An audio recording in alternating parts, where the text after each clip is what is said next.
Some dare call it conspiracy.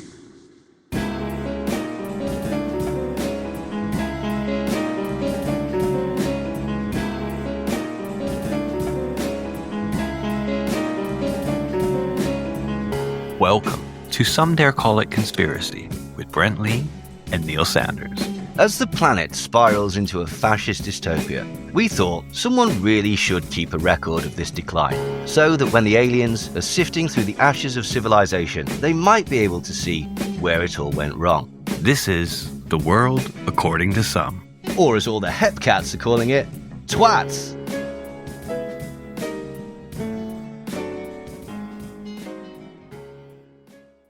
So, Charlie Kirk was right-wing, some would say far right-wing propagandist. His main thing of recent was to go to universities and colleges and campuses and things like that and debate students. And I say debate in inverted commas because these students, though passionate, did not always have the life experience that is sometimes required for traversing complicated topics. Charlie Kirk would also use a lot of cheap rhetorical tricks to give the impression that he was a better debater than he was. But he did do it a lot. So we could say quite truthfully that Charlie Kirk was a right-wing mass debater. But when he does these debates with adults, it mostly comes unstuck. This often happens when he goes against teens as well. But he was recently, for example, made to look very foolish at Oxford University when people were able to respond to his rhetoric with facts and logic. So what is it that Charlie Kirk did? Well, in 2012, he founded Turning Point USA, it's a conservative organization that is attempting to soft sell hard conservative ideology to students through this prism of, well, just asking questions. Perhaps you haven't thought about it like this. It's a con trick. It's selling ideas masked behind a veneer of public decency. But Turning Point is also the organization that's launched the careers of people like Candace Owens, for example. A lot of people will say, that's the thing that we liked about Charlie. He brought himself up, struggled up by his bootstraps and all of that. This is not true. Like, Turning Point USA was started with a huge amount of money given to them by Republican mega donor Foster Fries, as most people know him. He's a man who's been described as Islamophobic, bigoted, and opposed to women's reproductive rights. And he gives a huge amount of money to all sorts of right-wing Christian organizations. He's, for example, given $3 million to Tucker Carlson's Daily Caller. And so essentially what Turning Point USA is to do is to advocate for conservative politics, usually in high schools, colleges, and university campuses, although it does have its own sort of conference, if you will, a conference that basically launched the career of Nicholas Winters because his fans would turn up purposely just to attack Charlie Kirk at these events in order to try and get him to shift his position to be even further right-wing than he already was. Now, Turning Point USA is a free speech absolutist. It advocates free speech and it likes to speak at university. So obviously, one of the things that Turning Point USA was very heavily involved with was drawing up what could be considered an enemies list.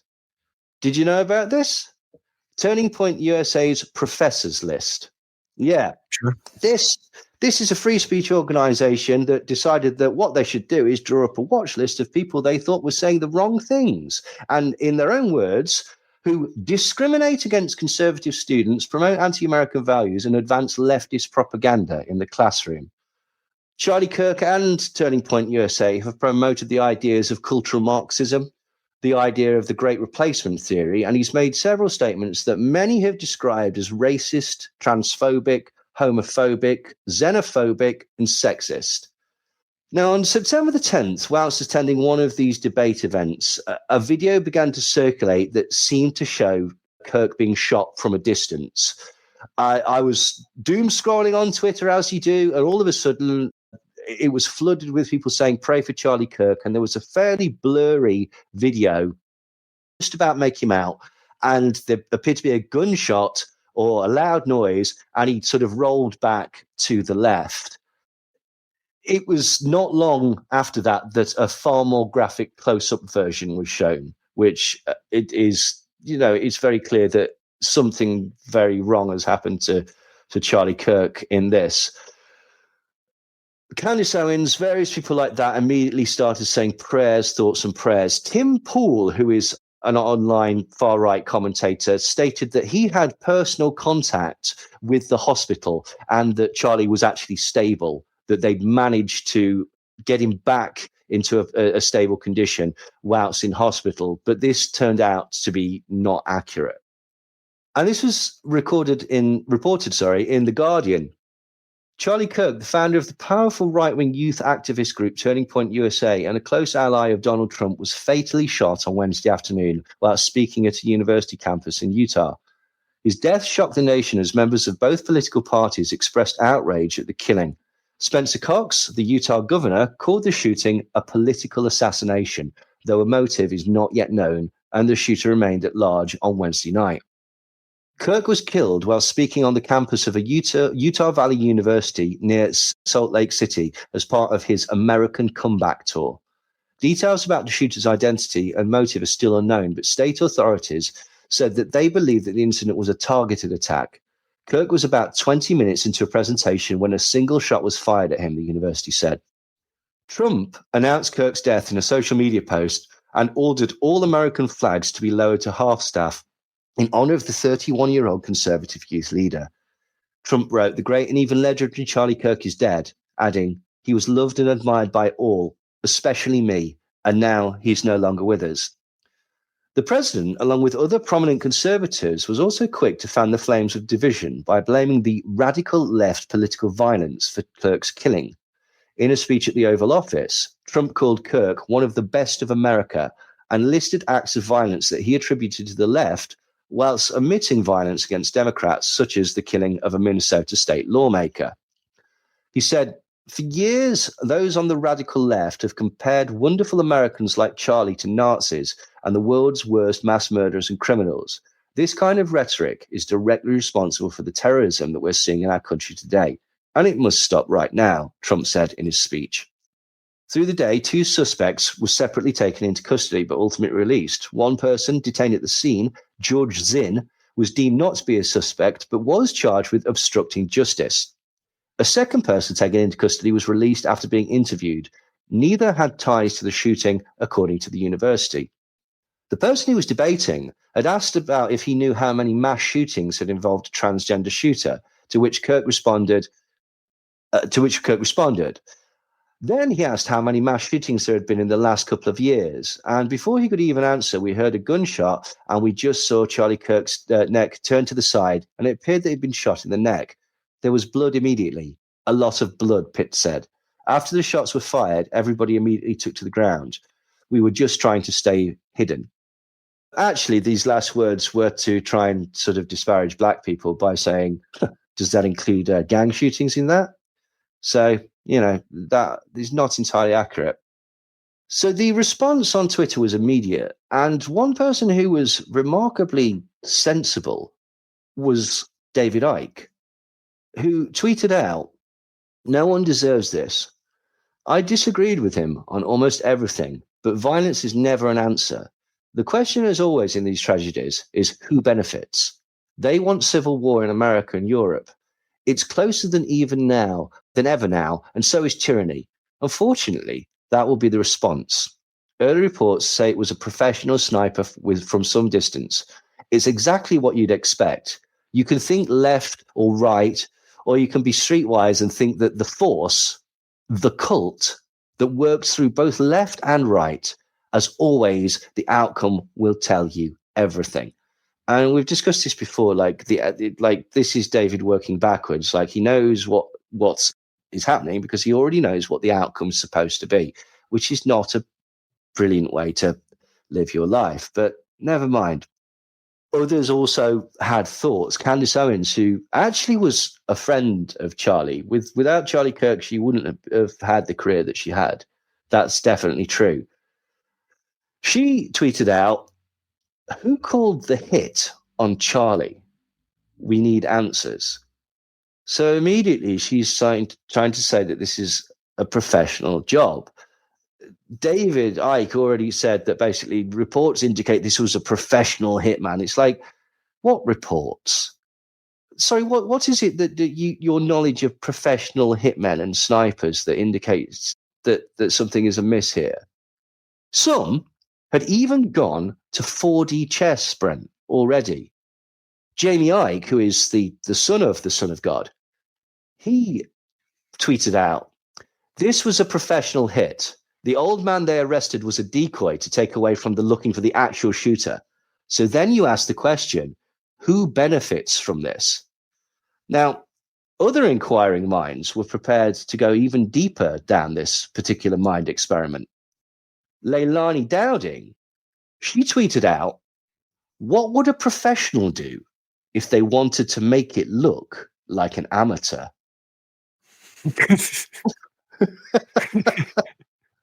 No, that's brilliant. Like, what she's telling you there is to don't look at the evidence. Think about what the person who did it would want you to think the evidence meant.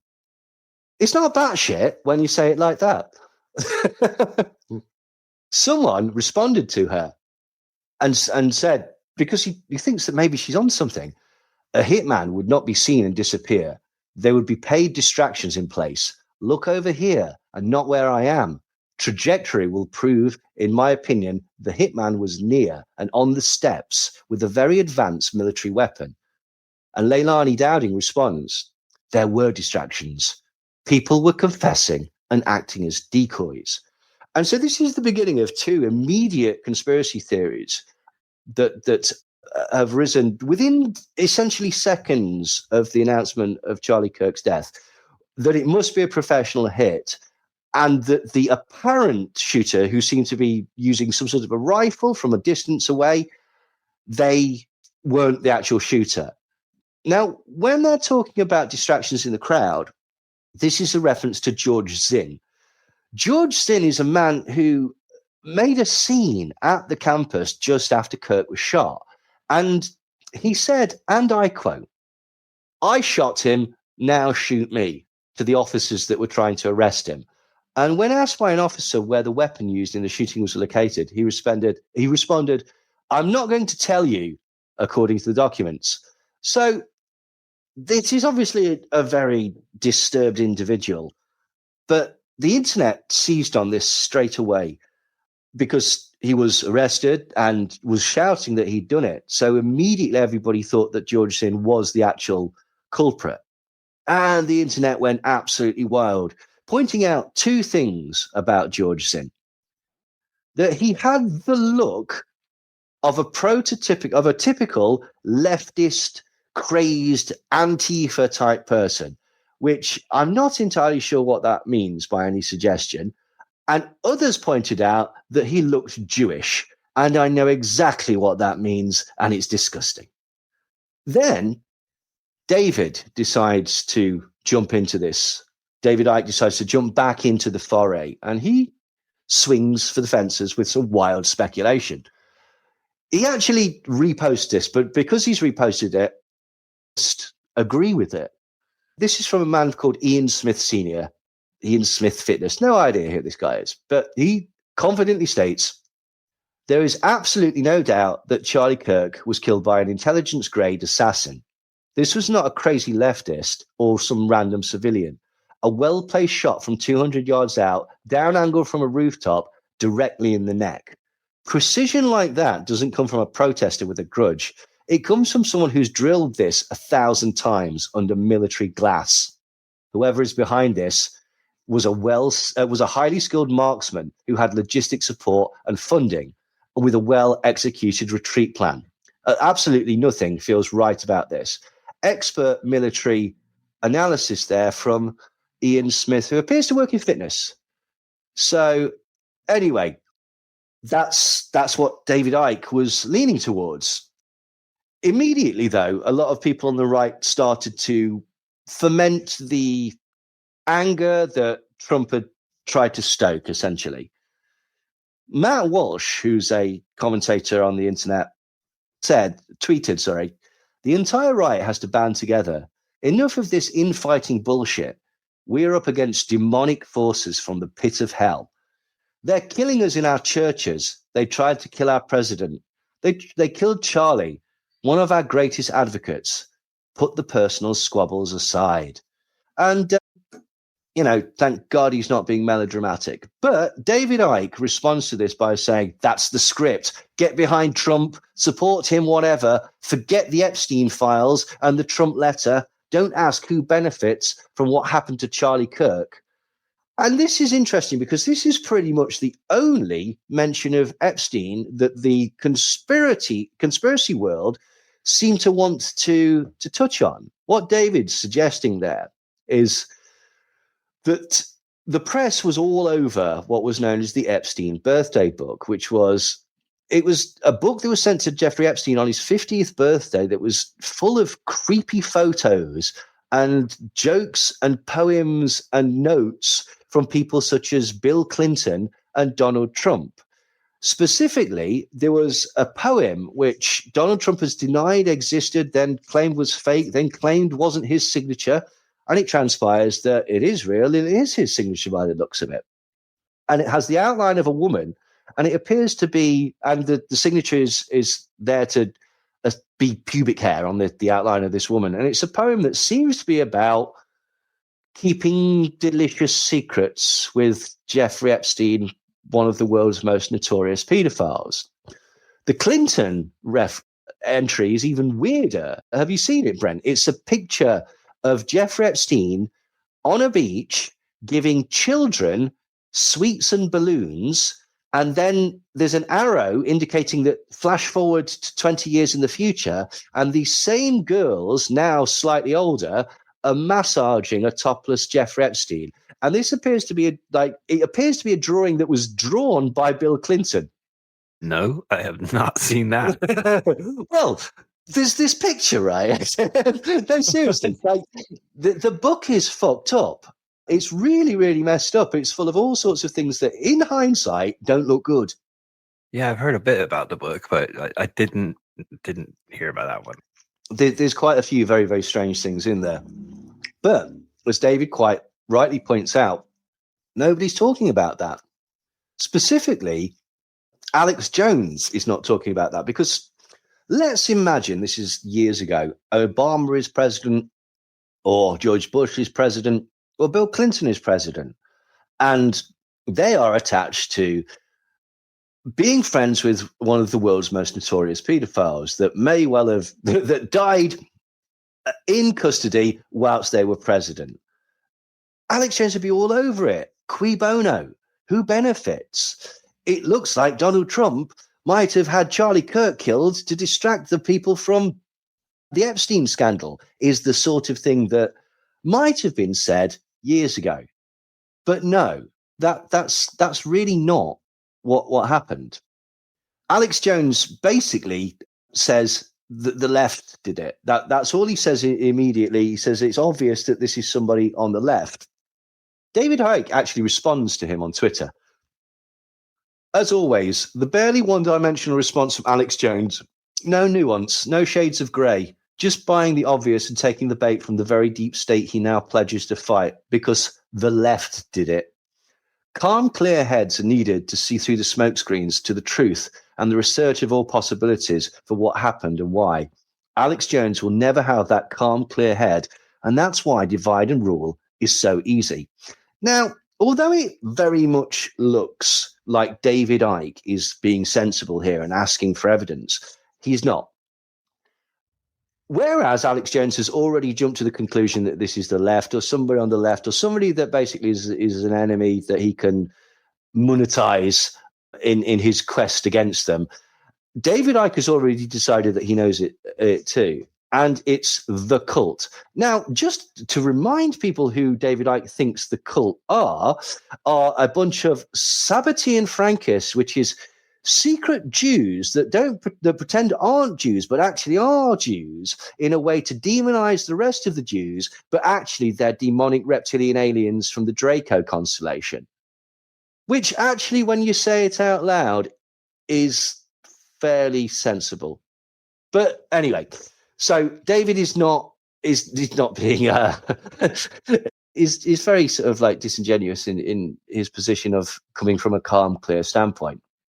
But he was not, by any stretch, the worst. Harrison Smith, who is a bit of a weirdo that works on InfoWars and has incredibly right-wing views, he decided that he knew who it was. And he tweeted out, he quote tweeted himself, "I posted this nearly a month ago. Yes, it's true. My source was secondhand, but it came up during a conversation about right-wing Zionist influences." And what had happened was that on August the 13th of this year, Harrison Smith had tweeted out, "I'm not going to name names, but I was told by someone close to Charlie Kirk that Charlie thinks Israel will kill him if he turns against them." Dun, dun, dun. And obviously everybody goes fucking batshit for this. They're like, in the comments, everyone's like, well, that makes sense because, and their logic seems to be that Israel is evil, and to a lesser extent, but no more potently through the thread, that they seem to claim that Jews in general are evil. And so it's likely that they are the assassins of Charlie Kirk. There's no evidence to back this up, but fact schmacks, there's Jews to bash, and Harrison Smith and all the people in the comments are all over this. Now, this is a bit of a strange turn up for the books, because on August the 13th, when Harrison Smith had originally posted that Charlie Kirk was frightened that Israel were going to kill him, somebody called Tommy Borum responded, "They would. If Charlie turned heel on Israel, they would have somebody shoot him at an open-air event, and they would have some idiot groiper with a genetically anomalous issue there to be the patsy/fall guy. Part of why you never make a deal with the devil in the first place." Damn. Ain't that a coincidence? So, that was just a thing, basically. Jackson Hinkle, who is a right-wing commentator, or far right-wing commentator, to be quite honest, had some thoughts about the murder of Charlie Kirk. And he's basically sort of summarized what a lot of people on Twitter seem to be suggesting. And he says, of Charlie Kirk, he used to be an Israel loyalist. He feared that Israel would kill him. Started mildly criticizing Israel. He said that Epstein was Mossad. He let anti-Zionists speak at his events. Zionist media starts attacking him. Someone shoots him in his jugular 200 yards away. Netanyahu tweets within minutes. Patsy gets arrested and acts guilty. Assassin escapes without a trace. And Netanyahu tweets a longer message. Somebody tells me that they're not going to tell us the truth about who killed Charlie Kirk. And so that was the general opinion. And there's several things really like that we should address. One, there's absolutely nothing to suggest that he was murdered by Mossad. In fact, that's the sort of delusions of grandeur on the part of the right wing, I suppose, that we have a member that is so dangerous to this secret world order that they would execute him. And that's just silly. That's absolutely completely silly.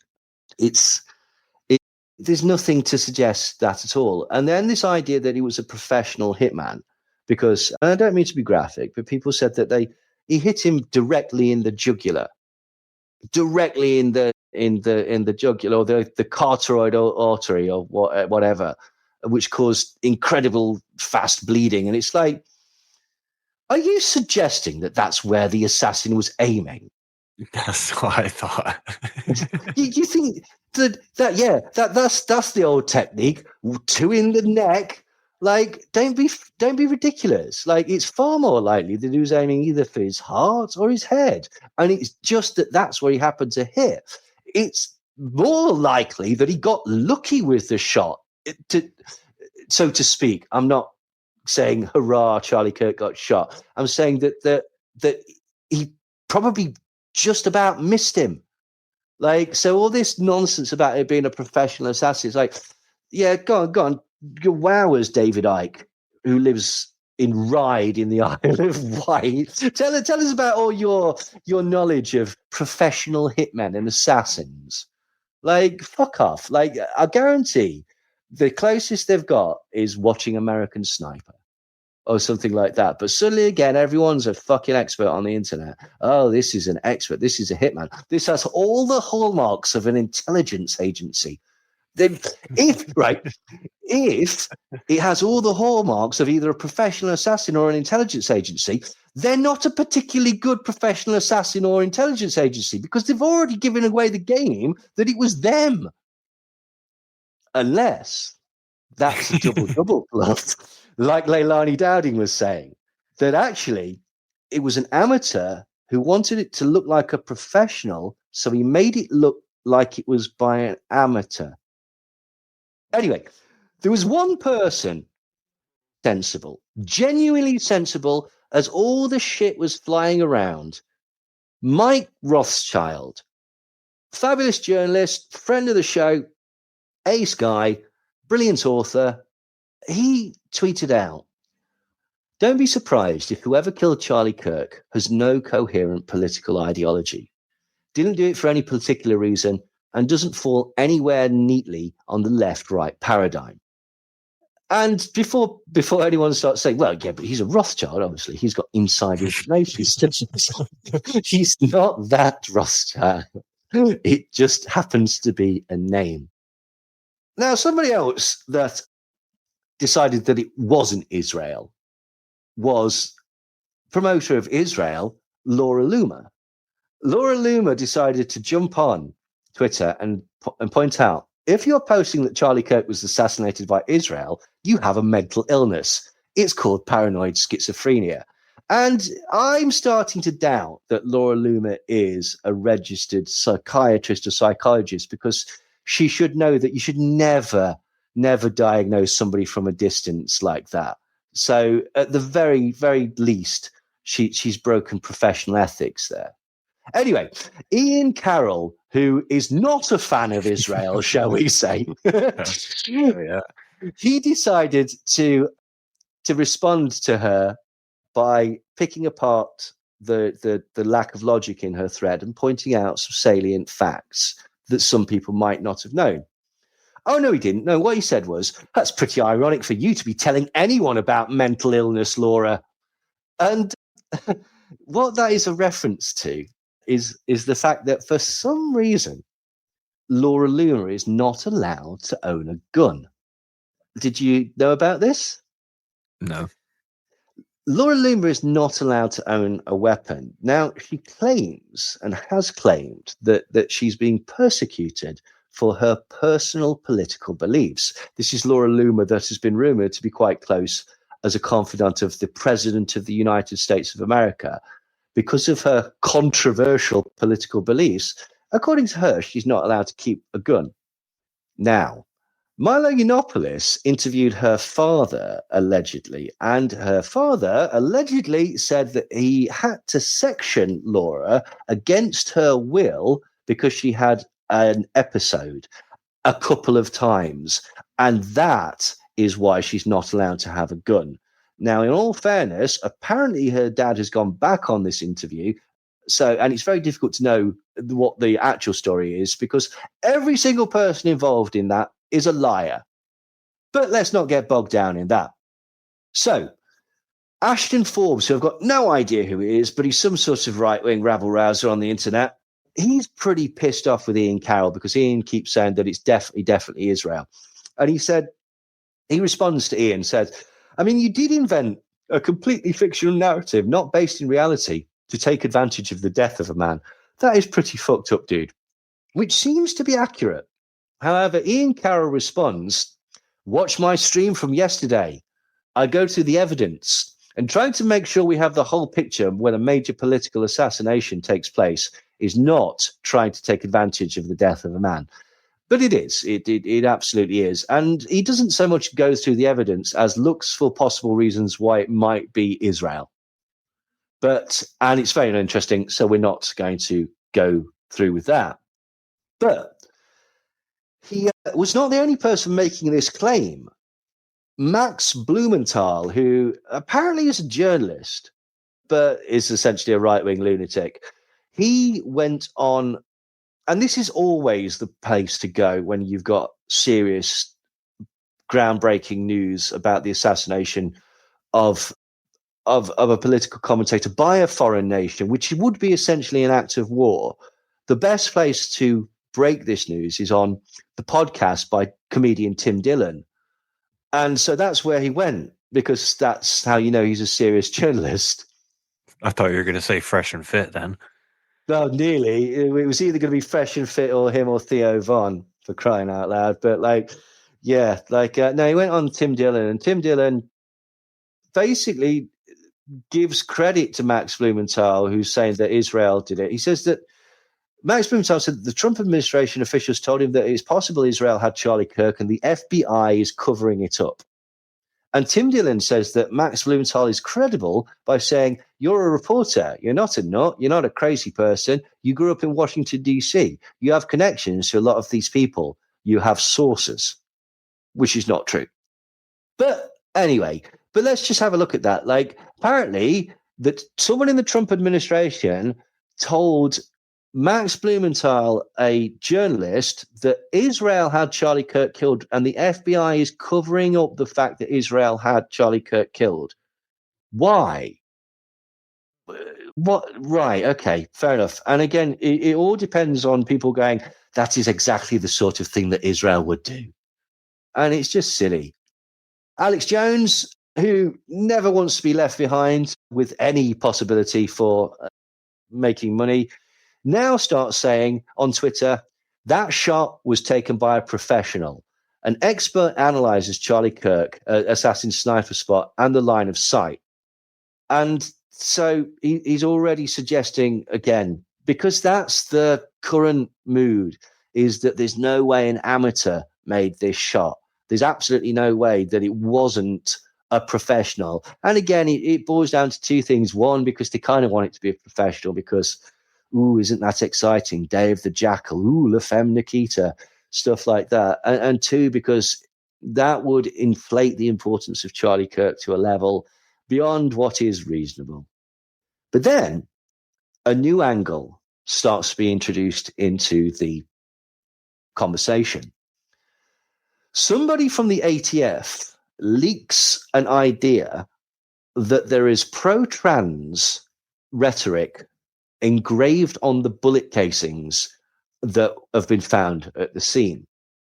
And Alex Jones decides that, well, this is now what's going on. And he tweets out, there is no evidence that Israel killed Charlie Kirk. What we do know is that a hyper-violent trans rage movement has been carrying out mass murders and other killings across the United States. The ATF DHS has now reported that Charlie Kirk's assassin left the rifle and shell casings it used at the scene that had anti-fascist, pro-trans messages carved into the implements of death. And I'll just say now, we don't know that there's a hyper-violent trans rage movement carrying out mass murders and other killings across the United States, unless they're doing it very, very quietly. This is just nonsense. This is the idea that is being put forward that, well, have you noticed that all these school shooters are trans people? It's like, no, a very, very tiny minority of school shooters are trans people, like, because there's trans people in society. That's it.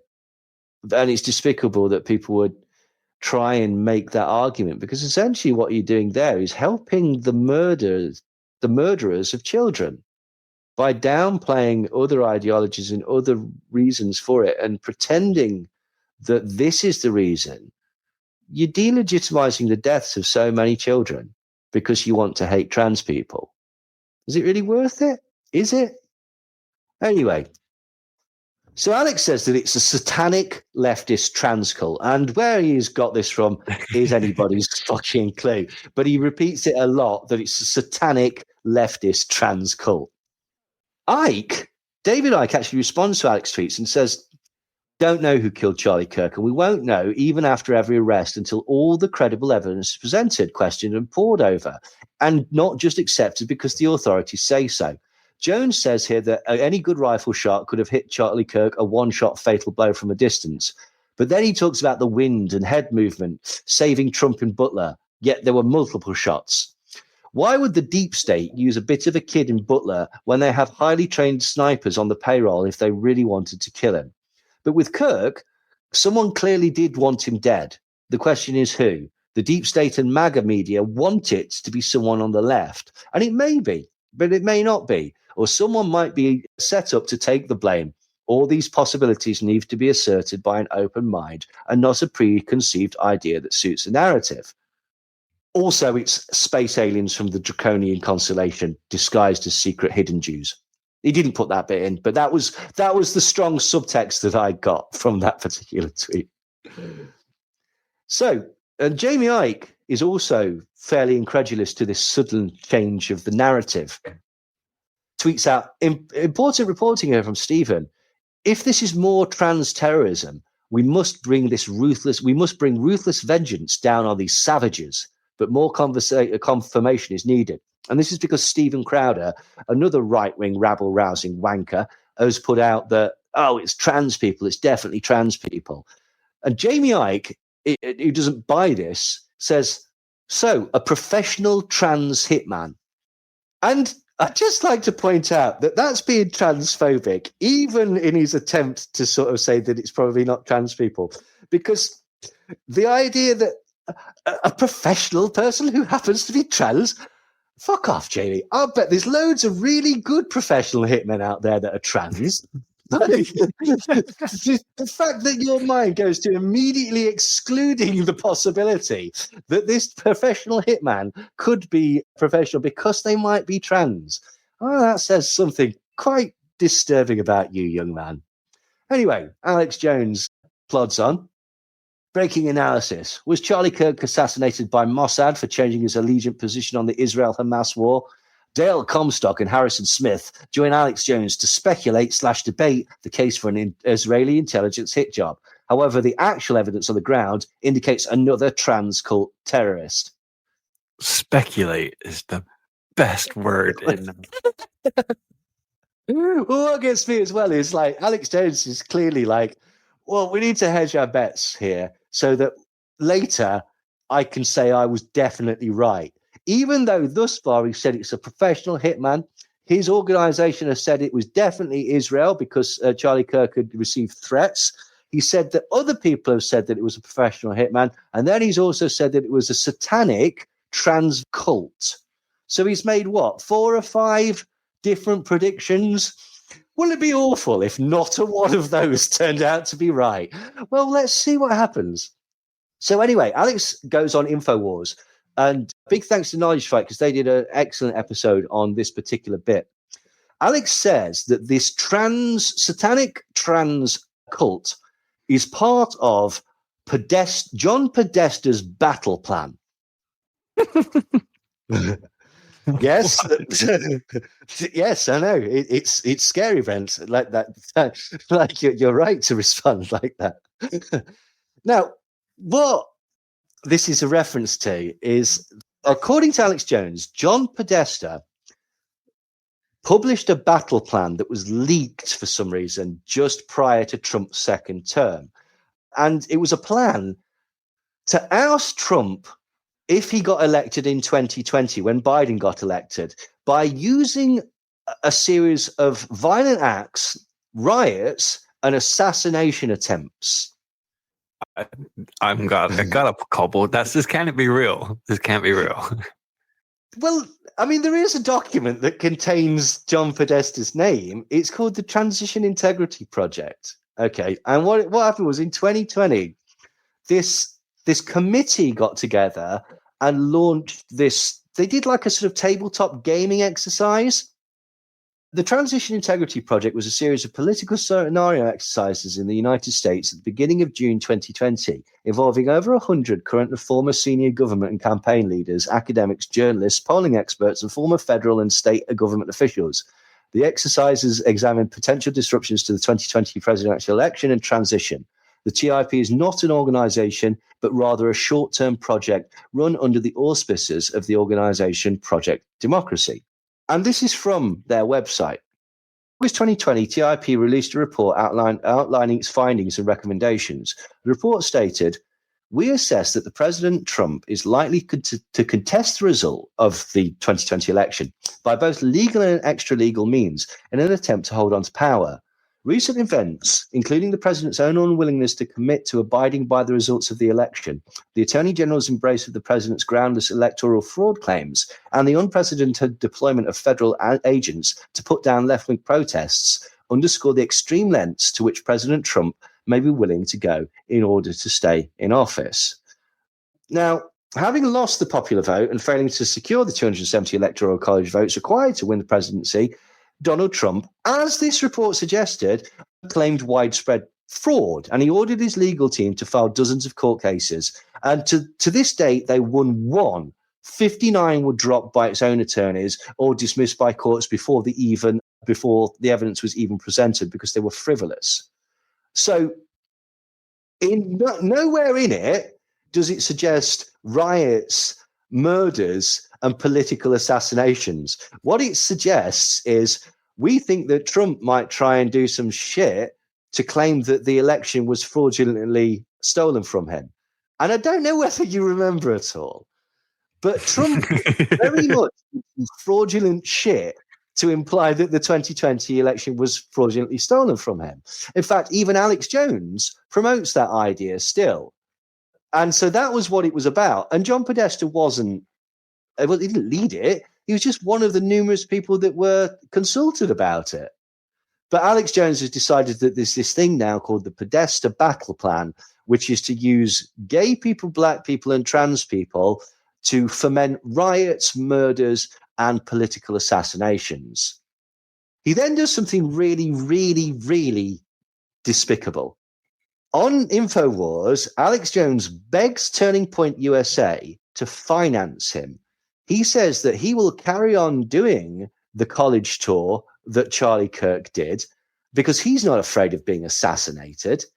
He also advertises a T-shirt with Charlie Kirk's face on it that he's selling at a discount, but makes no mention of where the money is going. He also claims that headlines about Kirk's death had come out on the internet before he actually died, which was proof that somebody knew.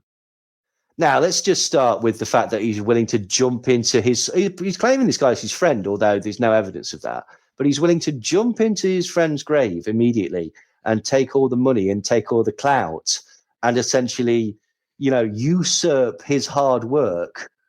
Like, Take its place. Yeah. Yeah. That's like me, like finding a load of like Ozzy Osbourne unreleased demos, adding a guitar lick to it and saying, I'm just trying to honor his memory whilst I was, rattling all my brand new jewelry.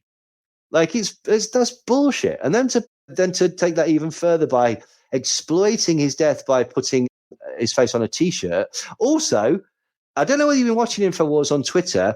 They have got the close-up feed of Charlie Kirk bleeding out through his neck on a loop sometimes. It's despicable. Like it's despicable on a number of levels, but like it's so crazy. Just to explain the headline thing, that is true. It did appear that headlines had come up from the day before Charlie Kirk was shot, and the only explanation is that the Illuminati exists and they buggered up. Oh no, wait, no, it's not. What happens with headlines is headlines get put onto feeds which are already existing. They just update the feed. So there are occasions where the headline was changed on, say, the 12th of September. But on the 10th, the original feed was put up on the 10th of September. So Google page picks up the metadata from the 10th of September. That's it.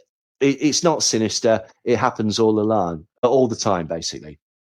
And something else that happens all the time is that sad failed actor and twat Lawrence Fox decided to desperately try and jump onto the bandwagon to try and claw some sort of clout out of this.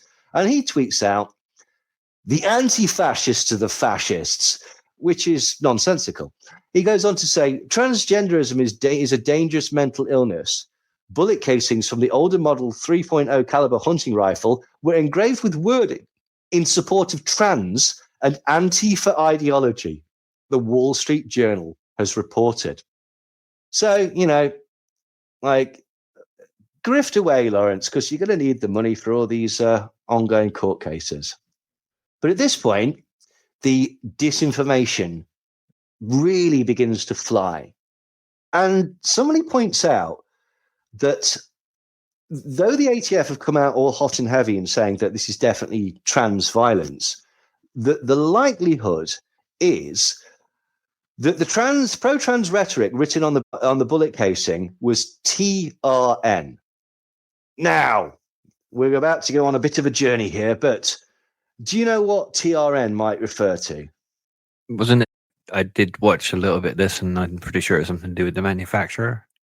Yeah, there's a bullet manufacturer called Churned Ammunition, which is a Turkish company, and they have TRN stamped on the, I don't know, guns and things like that. It's called a head stamp, and so it's next to where the hammer would strike. So it's on the back of the bullet, if people can understand that, and it has TRN stamped on it.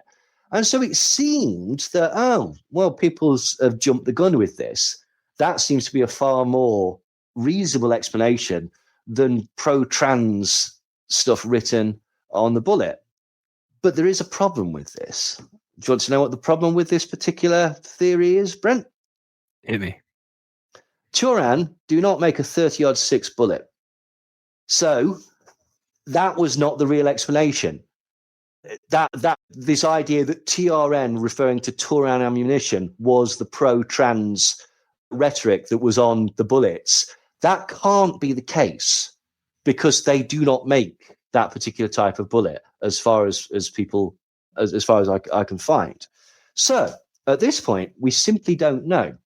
But loads and loads of wild speculation starts flying around, so much so that even the Daily Mail, a chitty rag in the UK, decides to sort of go through and debunk a lot of the more popular conspiracy theories that are happening. Did you hear about the plane, the getaway plane? No. Well, as the Daily Mail reports, one widely shared post emerged on social media shortly after Kirk was shot, suggesting that the perpetrator may have escaped via private plane. A user wrote on Twitter, suspiciously 30 minutes into the flight, it drops off ADS-B illegally and then reappears headed back to Provo approximately an hour later. Why did this plane turn off its radar? Where is the shooter? And the tweet, which has been liked and shared thousands of times, fueled speculation that the flight could somehow be connected to the attack. Some went so far as to tag the FBI in and to demand that the FBI investigate this private plane that seemed to turn off its radar for a little bit, that was somewhat close to the vicinity. Now, replying to the post, a user said, there is a simple explanation as to why the plane may have slipped off the radar. It may not have been a sniper. I was a radar technician in the Air Force, and I have extensive experience with the airspace around Utah. Just because that plane dropped off the radar, it doesn't necessarily mean anything. There are quite a few mountain ranges in western and southern Utah that block radar. A plane dropping off the ADS-B is not at all uncommon. Looking at the flight path, it appears to me it descended for a landing in Page, Arizona, which is many Utahns' vacation in Lake Powell, which is right next to Page, and then reappeared after having taken back off from the same airport. So just to explain, the only evidence that this plane was involved in any way with the assassination was that it went off radar very, very briefly. That was it. That was literally it. And there is an explanation as to why it might have gone off radar. But what about the people in the crowd making hand gestures just before the shooting took place? A post on Twitter questioned, why are these two guys giving hand signals immediately before the shot, both standing perfectly to the side of the bullet track? Two men could be seen standing behind Kirk. One appears to be adjusting his hat whilst holding a phone, while the other moves his arms and glances around. Observers on social media have speculated that the gestures could be signals related to the shooting. And what this is one of them touches his nose and then pulls his hat down, and the other one scratches his arm. And what they're suggesting, the internet, is that these are like baseball signals. You know, like where the guys, they communicate by doing like, touching their ear and blah, blah, blah. And this is an indication for the guy to take the shot, one would assume, give it like if you can sort of track the logic of this theory. But there is a slight problem with this. Like these guys signaling to the shooter to take a shot. There's two things as far as I can see.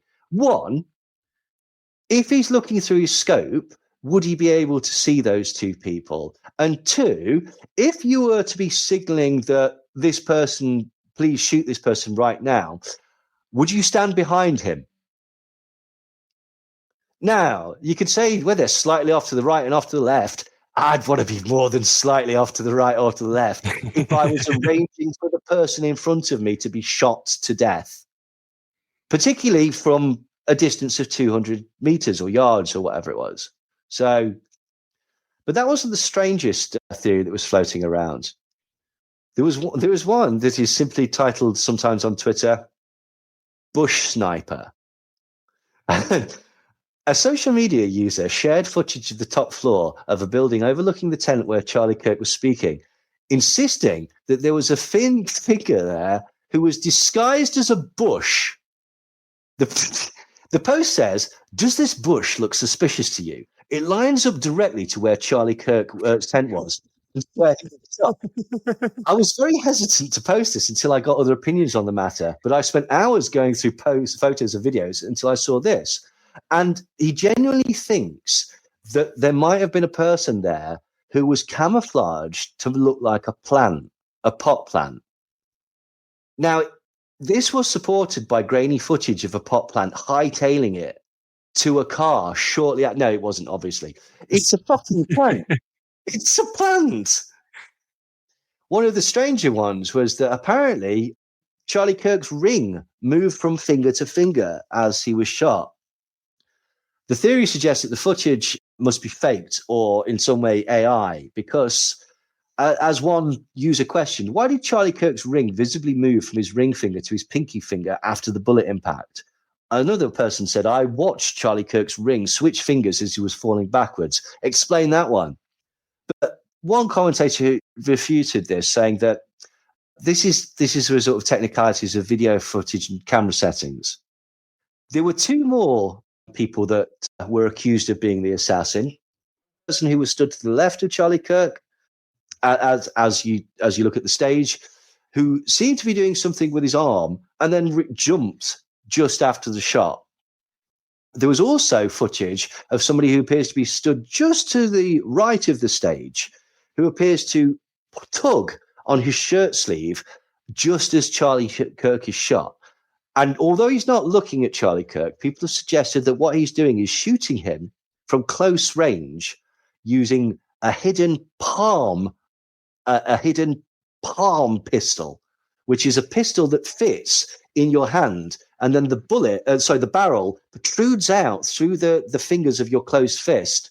And therefore it's a sort of clandestine, hidden assassin's weapon. And the simple explanation, firstly, when I saw that, I was like, how would the fucking person aim? How would he aim? To which the person responded, practice. It's like, that's not how aiming works, right? That you need to be looking down the barrel to see where the bullet is going. You can't just go. I know we've all fucking seen John Wick and whatnot, but even he misses. When they're walking through the airport and they're shooting each other and one's on the balcony, they both miss, and they're professional hitmen. I know it's not real, but you know what I mean? Like, what was the simple explanation is that this was a man scratching his arm and also a man, tugging his shirt sleeve down, as opposed to, I mean, what are they supposed to do? They're supposed to shoot him. What happens if they miss? What happens if someone goes, I swear to Christ, I saw a bullet come out of your hand? Like, they're on film. It's not a brilliant plot. And it's just silly, basically. But the general feeling was that it was the left. And a lot of people were saying things like, this is the first shot fired in the Civil War. And a lot of people spread memes saying that Charlie Kirk, he just wanted to talk. He just wanted to talk. And the left killed him. Or they implied that the left killed him because he was such a powerful voice that he was winning over the population. And when you start to do that can't happen.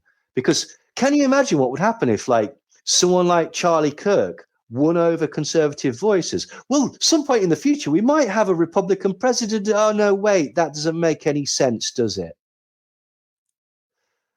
But anyway, the New Republic reported Alex Jones and Steve Bannon warned Charlie Kirk's death means war, because obviously it's the left that are violent. so the best way to respond to this is to declare war. The New Republic reported, without knowing the identity of the shooter, their politics or what motivated them, grief-fueled right-wingers quickly launched into preparations for a battle against liberals. This is war, declared Libs of TikTok, the notorious far-right hate account with the Trump administration's ear, on Wednesday afternoon, before setting off on a doxing spree of Democrats who posted callously about Charlie Kirk's death. Conspiracy theorist Alex Jones said that right-wingers were in a war during a live stream. The left has been saying, put a bullseye on Trump, put a bullseye on his supporters, he said. Speaking about the corporate media, bastards, Jones said, they love death and scum. We're going to get them. We're going to save this country and the world together. MAGA architect and strange pork scratching man, Steve Bannon, also called Kirk a casualty of war, without speaking on his podcast, which is called The War. Because the left is violent. The saddest man on the planet, Elon Musk, decided to stick his oar in a desperate attempt to be relevant with the people that he pandered to and then was cast aside by. He tweeted out, the left is the party of violence and hate. The left is the party of murder. Either we fight back or they will kill us. Yeah. His fellow Silicon Valley bro, Sean Maguire, said, the left lectured us for a decade about the dangers of violence from the right, but the danger was actually on the left. Katie Miller, who's the wife of far-right Stephen Miller, who may or may not have ran off with Elon Musk recently, accused liberals of having blood on your hands, which is ironic. There was loads. Libs of TikTok said this is war. Joey Marinaro said the Democratic Party must be classified as a domestic terror organization and their members and leaders treated accordingly. Enough is enough, which is him calling for the execution of anybody who leans politically left. Brian Eastwood said, Charlie Kirk getting shot is the shot heard around the country. I'm ready for civil war. You want to fight, you're going to get it. Oilfield Rando said, I don't want the National Guard sent to democratic cities anymore. I want to send the Air Force. Sean Davis said when Democrats lose the election, they couldn't steal. They murdered the people who they were unable to defeat, which is not true. Otherwise, by his logic, they'd have murdered Trump. Gunther Eagleman said they've declared war. Trump basically said that this was the fault of the radical left. Aesthetics said there's no going back after this. There's no more words to be said. The only way this ends is complete annihilation of the Democratic Party. Matt Forney said, Charlie Kirk being assassinated is America's Reichstag fire. It's time for a complete crackdown on the left. Every Democratic politician must be arrested and the party banned under RICO. Every libtard commentator must be shut down. Stochastic terrorism, they caused this. Now, I'm just going to pause on that one, because if he's saying that this is the American Reichstag fire, what was it that was significant about the Reichstag fire? That it was a false flag. Bingo! Yes, so that doesn't work quite as well as he makes it out to be. Also, you should fucking know that, because that was like the reference for 9/11 and the Patriot Act. So Exactly. Patrick Casey said, it's time to bring the hammer down on the left. Fox News host Jesse Walters said, they're at war with us. Whether we want to accept it or not, they're at war with us. So what are we going to do about it? Elon Musk tweeted out, if they won't leave us in peace, then our choice is to fight or die. Laura Loomer tweeted out, it's time for the Trump administration to shut down, defund and prosecute every single leftist organization. If Charlie Kirk dies from his injuries, his life cannot be in vain. We must shut these lunatic leftists down once and for all. The left is a national security threat. And Jeremy said Charlie Kirk has been shot. Enough is enough. Democrats need to be labeled a terrorist organization. Christopher F. Rufo said the last time the radical left orchestrated a wave of violence and terror, J. Edgar Hoover shut it down within a few years. It is time within the confines of law to infiltrate, disrupt, arrest, and incarcerate all of those who are responsible for this chaos. J. Edgar Hoover, I might point out, was famously gay and a cross-dresser, but let's not get bogged down with facts. Sean Davis said the Democratic Party is a domestic terrorist organization whose most fanatics will not hesitate to murder their political opponents. This was not a one-off event. Do you know when most of these were tweeted out?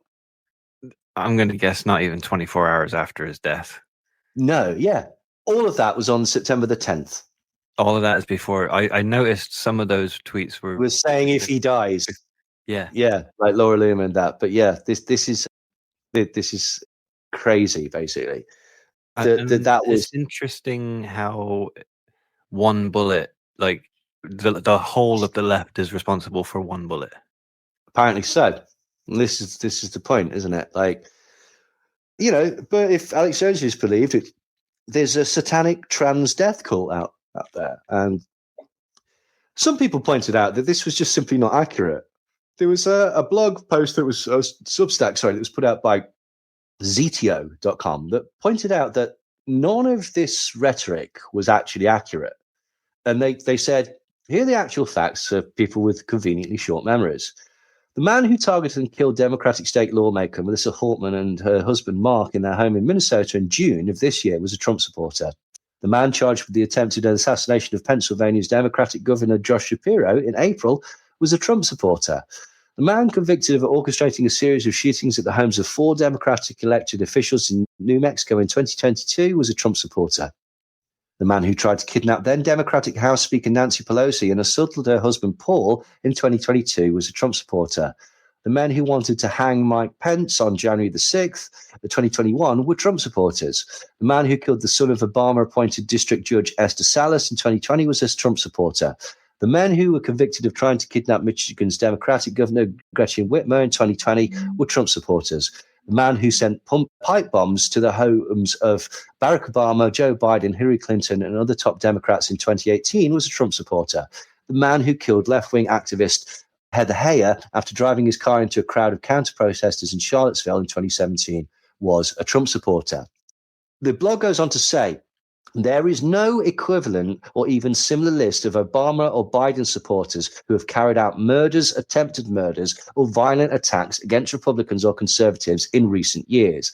In fact, according to statistics compiled by the ADL Center of Extremism, 2024 was the 3rd year in a row in which all of the extremist-related killings in the United States during that year were carried out by right-wingers. Crazy. What was also crazy was that because of the furore that came up, there was a casualty. There was a casualty in the entertainment world. Did you hear about this? That something had to be pulled from the networks? No. This was the South Park episode that mocks Charlie Kirk. Comedy Central removed a rerun of a recent South Park episode that mocked Charlie Kirk. The episode, which is called Got a Nut, shows Cartman visiting college campuses for debates, looking like Charlie Kirk and basically adopting his mannerisms. Now, it was removed pretty much because it's just poor taste. Like actually, Charlie Kirk really liked the episode. Apparently, he said, "Cool, I've been lampooned by South Park, means I've made it." Which is probably the best way to react to being lampooned by a South Park, to be quite honest. But that was not the way that some of Kirk's supporters took it. In fact, some people started accusing South Park of being complicit or even the cause of Charlie Kirk's murder. I was wondering, are we going to go the Simpsons route here? No. Nobody had gone that it was predictive programming. People decided that someone had watched the South Park episode that mocked Charlie Kirk and decided, well, the only reasonable action is to go and shoot that man in the neck at a college campus. Oh, wow. You know what? Fuck it. Let's blame South Park, one Kirk fan wrote on Twitter. Blame the media. Blame leftist rhetoric. These people hate you and they want to see you dead. If they'll kill Charlie Kirk and piss on his grave, they'll do it to any of us. Trey Parker and Matt Stone are responsible for this. As someone else wrote, South Park certainly fomented the hatred necessary to get Kirk assassinated. And Johnny Maga, a popular account with nearly 250,000 followers, said, South Park attacking Charlie Kirk's college campus events and mocking his Christian faith just a few weeks ago. And then added a clip from the episode with the simple caption, monsters. So thus far we've got, it's a satanic trans death cult. It's clearly a professional assassin, very possibly Mossad, or somebody that was influenced by a recent episode of South Park. So it's good to see that the internet is casting a wide net and not jumping to any fucking stupid conclusions. Also, the Daily Mail reported that soldiers who had apparently mocked Charlie Kirk were being investigated. This was reported in the Mail. Secretary of War, Peter Hegseth, warned that such behavior wouldn't be tolerated on social media posts, echoing a similar post written by Sean Parnell, the Pentagon's chief spokesman. We're tracking all this very closely and will address immediately, Hegseth wrote. People who are mocking Charlie Kirk's death is completely unacceptable. Parnell said that it was intolerable for military personnel to celebrate or mock the assassination of a fellow American. And later that day, it was reported that a Marine had been demoted and was actually under investigation for a message that he shared on Instagram. The message simply read, another racist man popped. And that was beyond the pale for a Marine, a soldier for the American military, to be in any way involved in celebrating or promoting death. That seemed to be, it was too much. That's just not what the Marines are about. His message also included the cheers emoji of two beers clinking together. Also, a female soldier in the US Army came under fire for a Kirk-related social media post, which was forced her to distance her comments from the Pentagon. She wrote, oh no, following Kirk's death, oh no, whatever shall we do without his incessant misogyny, racism, and hatefulness?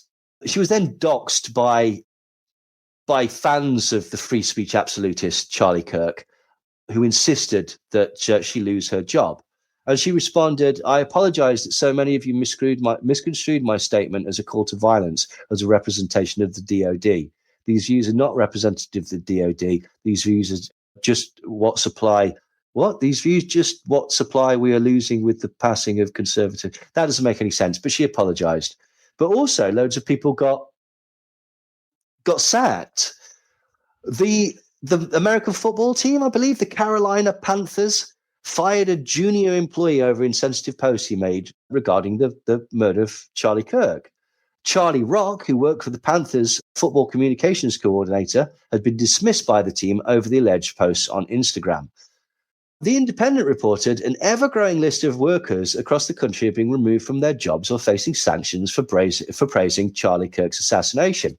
And I want to reiterate that apparently Charlie Kirk was a free speech absolutist. While those within MAGA and Trump world are reeling from Wednesday's shocking violence on the campus of Utah Valley University, others celebrated the right-wing political activist death online. Republicans are demanding actions against people who reacted to his killing by praising, rationalizing, or making light of it, or by belittling Kirk's memory. An Oregon teacher has been put on leave for saying that day for his day was brightened by Kirk's murder. John Calgan, a middle school teacher at Neil Armstrong Middle School and city councillor, made the remarks on a Facebook post. He said, or wrote, hearing that Charlie Kirk got shot and died really brightened my day. Nobody deserves it, but some people are asking for it. A member of New Orleans Fire Department allegedly posted the bullet that struck Kirk was a gift from God, and now she's been suspended. Ashley Creekbaum, she commented on Instagram, I think that he should be forced to carry that bullet in his body. That bullet has a right to be there because it's a gift from God. Political analyst Matthew Dowd was fired from NBC after appearing to blame Kirk for his own death. Asked by anchor Katie Tur about the environment in which a shooting like this happens, Dowd said Kirk had been one of the most divisive, especially divisive younger figures in this, who is constantly sort of pushing this sort of hate speech or sort of aimed at certain groups. And I can always go back to hateful thoughts lead to hateful words, which then lead to hateful actions. You can't stop with these sort of awful thoughts you have and then saying these awful words and not expect awful actions to take place. And that's the unfortunate environment we are in. And so obviously free speech absolutists thought that he shouldn't be saying that and wanted him sacked. Somebody else made a statement on Twitter, which seemed strange. For some reason, Nick Fuentes said this. Nick Fuentes, very shortly after the shooting of Charlie Kirk, tweeted out, Nick Fuentes denounces any... Oh, so this is from Fuentes Updates. Nick Fuentes denounces any form of violent retaliation. And what Nick had said was, if any of my followers take up arms and commit violence in revenge, I disavow and disown you. And some people were saying, that seems strange, because previously he'd said this.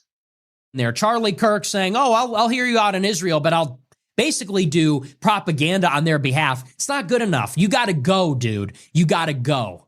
Say all the traitors will have to kiss the ring. My supporters will never have to do anything like that because you took the pledge. You took the loyalty pledge. I will kill, rape, and die for Nick Fuentes. Raise your right hand. All right, everybody raise your right hand. Raise your right hand. Repeat after me. I will kill, rape, and die for Nicholas J. Fuentes. Okay. So as long as you take the oath, you're good. So, because as we know, Charlie Kirk is one of the main sort of targets for Nicholas Fuentes. Like, he feels that Charlie Kirk doesn't go far enough in his conservatism. And so it's just very interesting that he said certain things like that before.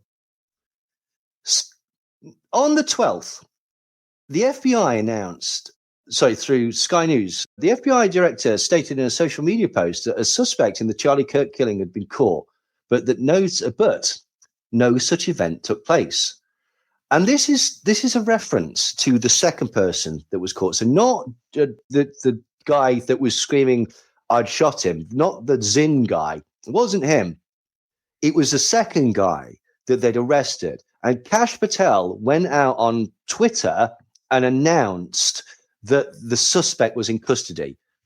But then he had to backtrack on this because he basically said, no, that's not true. It was nothing to do with this guy.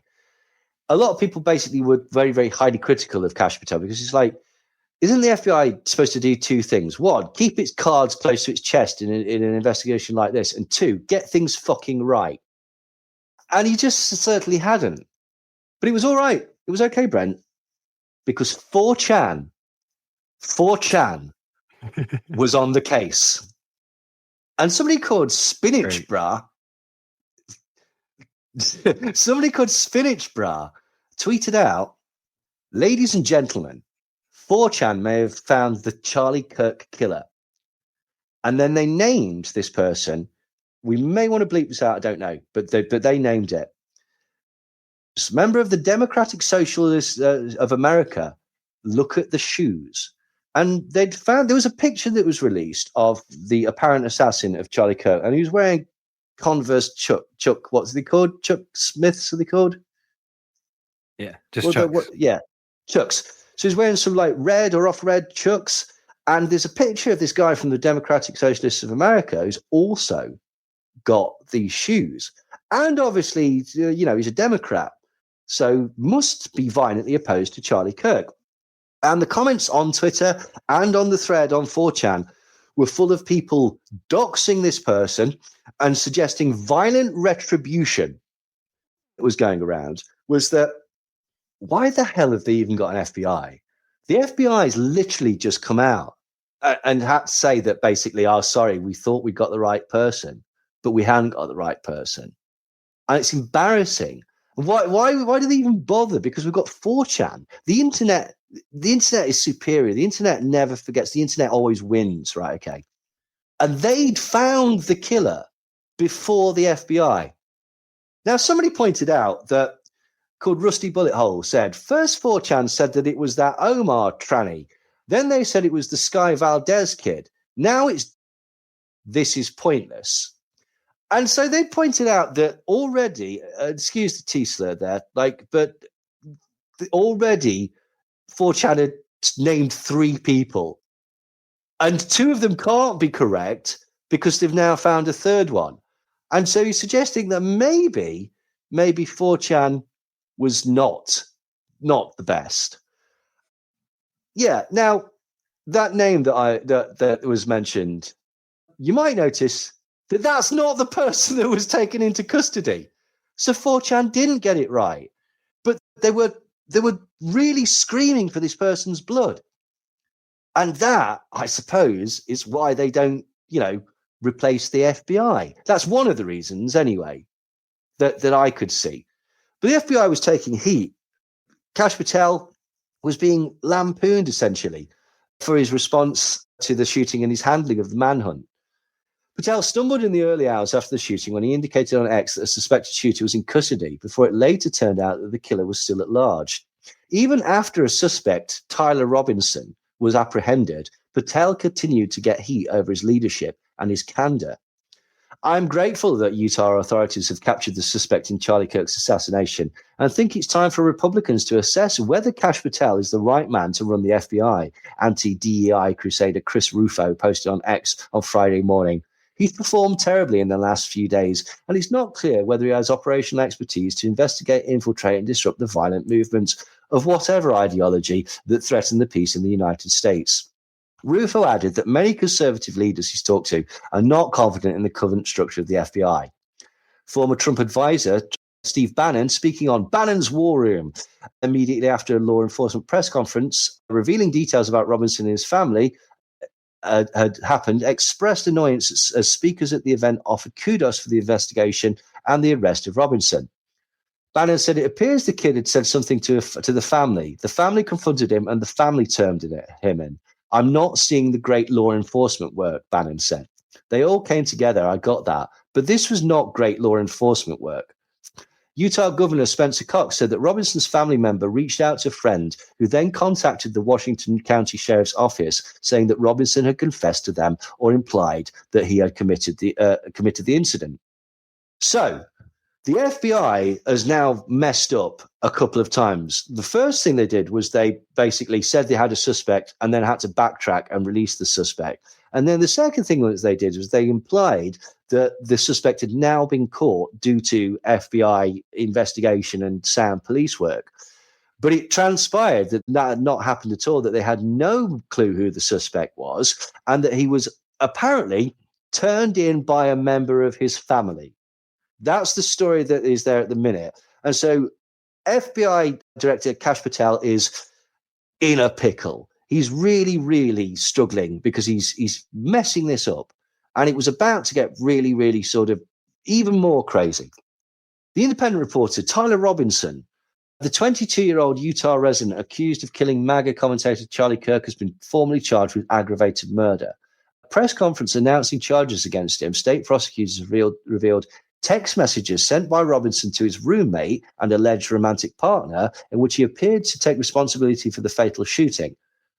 Robinson evaded capture for 33 hours after allegedly opening fire on Kirk from a rooftop around 160 yards away from where he was speaking, jumping off the roof and disappearing in the ensuing chaos. The right-wing influencer died several hours later after being struck in the neck by the bullet.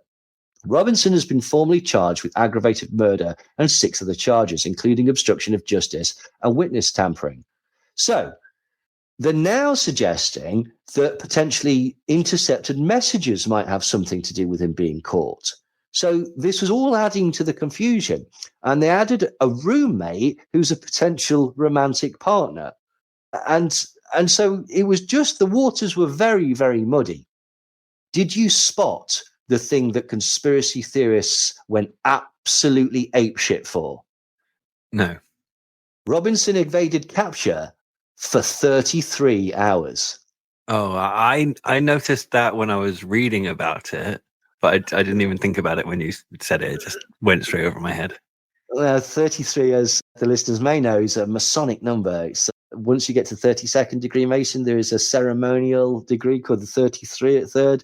Oh, what's it called? I can't remember the name. What's the 33rd degree Mason? There's a name for it, isn't there? It's like Ascended Master or whatever, isn't it? Something like that. Yeah. But anyway, that was apparently significant and indication that there's obviously some sort of conspiracy going off here. The Independent says, this is what we know about the alleged killer. Robinson grew up in a conservative southern Utah city of Washington with his mom, a trained social worker who works at Intermountain Support Coordination Services, dad, a police officer and kitchen fitter, and two brothers, social media pictures suggest. He's been described as quiet by people who know him, as well as a straight-A student. His grandmother claimed that she had never heard her grandson discuss politics. However, family members told investigators that Robinson had become more political in recent years. Our voting information seen by the Independent shows the 22-year-old's voter status is inactive, meaning he has not voted in the last two general elections or responded to notices sent by a county clerk. His party affiliation is listed as unaffiliated, while both his parents are registered Republicans. Most of my family members are Republican. I don't know a single one who's a Democrat. I'm just so confused, the suspect's grandmother, Debbie Robinson, 69, told the Daily Mail. Pictures on social media show Robinson dressed in a Trump costume for Halloween in 2017. So, details about what was written on the casing, these apparent anti-fascist messages, start to come out. The Independent reported that Utah Governor Spencer Cox said that Robinson had expressed negative views of Kirk, believing him to be full of hate and spreading hate. Law enforcement found ammunition at the scene with inscriptions including "Hey Fascist, Catch," and an apparent reference to the anti-fascist song Bella Ciao. Another read, "If you read this, you are gay. Laugh my ass off." Now, obviously, this is sort of fresh information, and we're dealing with it like adults as the information comes to us. And so it was only sensible for Alex Jones to tweet out, "Breaking analysis, Charlie Kirk's killer confirmed to be Antifa devil." So, yeah. Now, Fair and balanced. Yeah, absolutely. Now, a lot of people jumped on the fact that someone had said that he'd been more political recently, and potentially a family member had said that he was leaning left, although that had not been confirmed. Confusingly, his grandmother had said that the entire family were Republicans and she didn't know a single Democrat, but that was somewhat overlooked by people that didn't want to look into the nature of this. But it was fine, because all of a sudden, an anonymous friend was spoken to by The Guardian. Anna Betts reported, the suspect's high school friend says Robinson was the only leftist in a family of very hard Republicans. In a phone interview on Friday, one of Tyler Robinson's high school friends, who asked to remain anonymous, said that the suspect was pretty left on everything and was the only member of his family that was really leftist.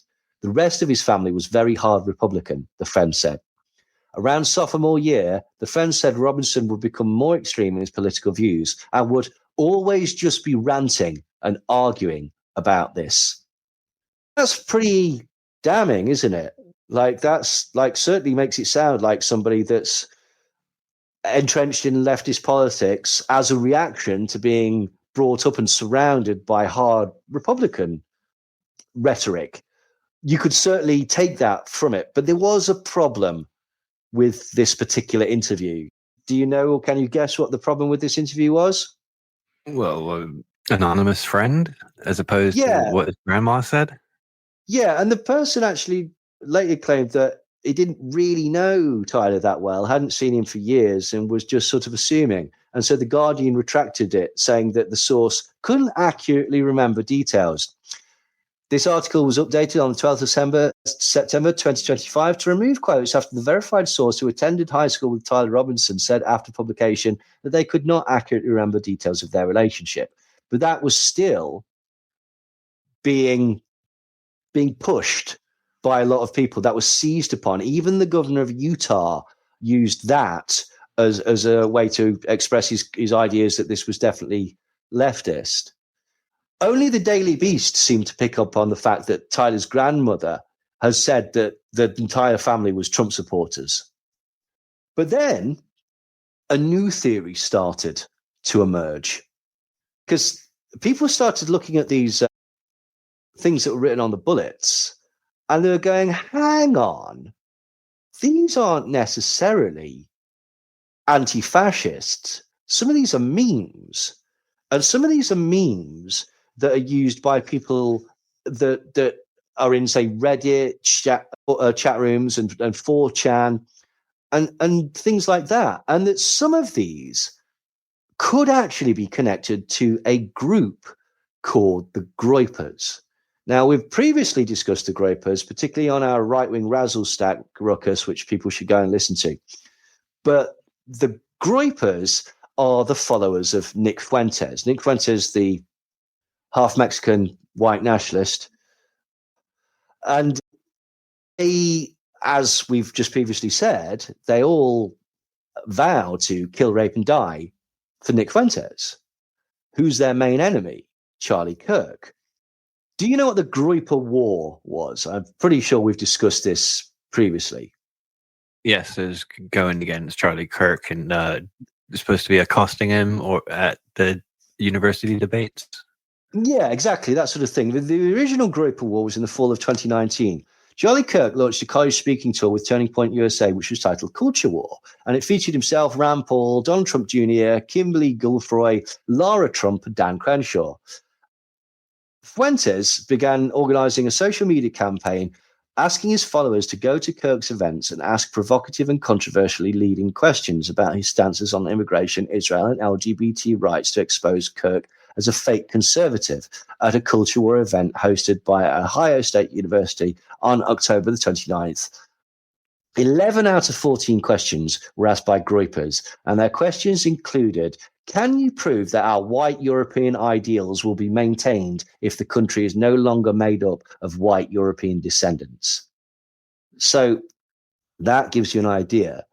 Now, the recent interview with Candace Owens that started their feud, Nick actually explained to her the origin of the name Groypers. It came from a Twitter account called That Groyper. He just named it Groyper. It used to be that it was technically called Easter Toad was the drawing. And it's one of those Pepe the Frogs, but it's a big fat Pepe the Frog that has got his hands under his chin.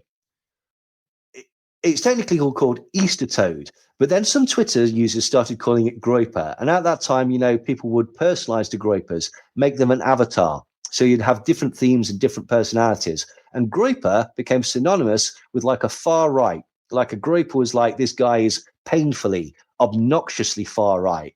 And so I said on my show, imagine you're Charlie Kirk and you're standing up there on stage sweating and you have a line of Groypers asking you questions about the USS Liberty and dancing Israelis. I said, what must be going through his head? And ever since then, they took down the Groyper standing upright because the famous picture is he'd be sitting down like this and he does the thing. But they took a picture of the Groyper standing upright, and there was a meme of the time of Alex Jones walking down an alleyway. And they copy-pasted a bunch of Alex Joneses, and they said it was an army of Alex Joneses. And so somebody took that meme, and they did it with Groypers. They had an army of Groypers marching down the alley. And I said, that's us. That's the Groypers lining up to ask Charlie Kirk a question. So that was the origin of the name. And in the interview, Candace says that because of Groypers' questions, she worried about being a Christian and touring and being friends with Dave Rubin because he's a homosexual.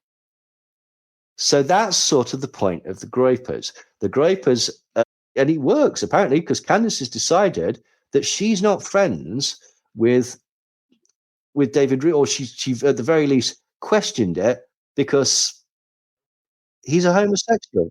On a second note, my eyebrows went up when you said dancing Israelis. I didn't realize Nick Fuentes might be a 9/11 truther.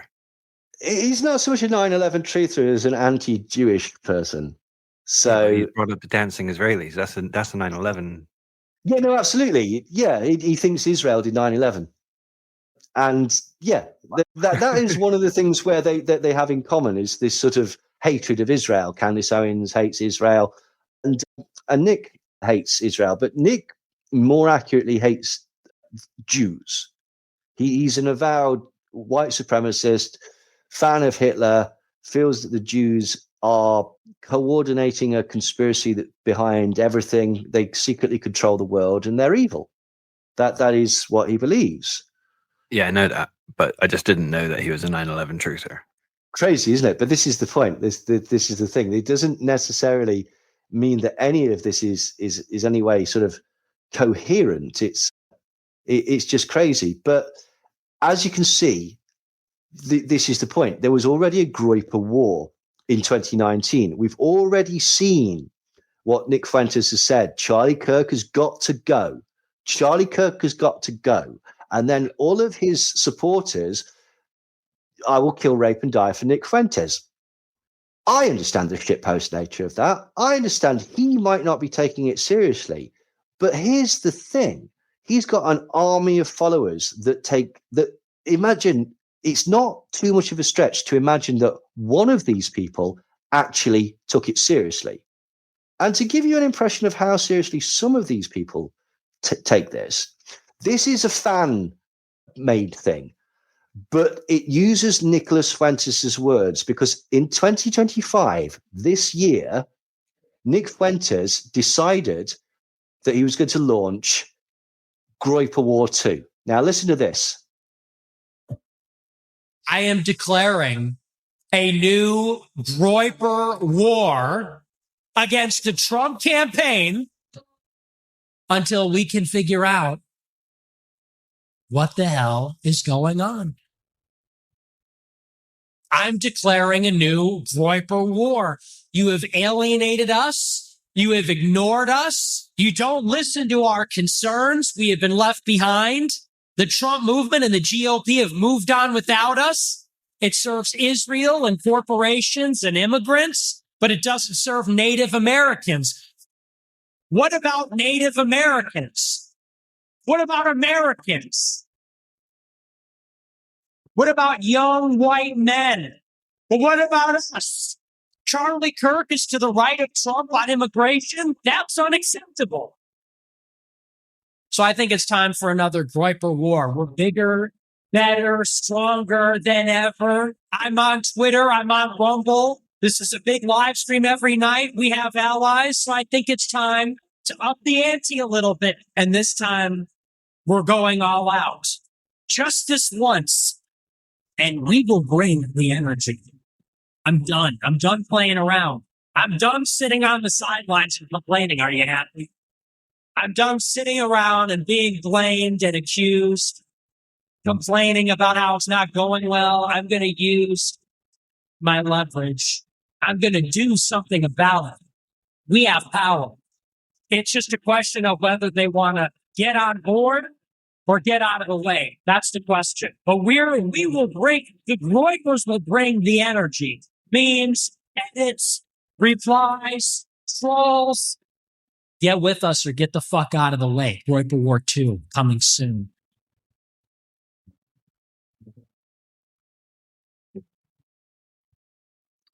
And that video ends Groyper War 2, join the fight, over a series of ringing out gunshots.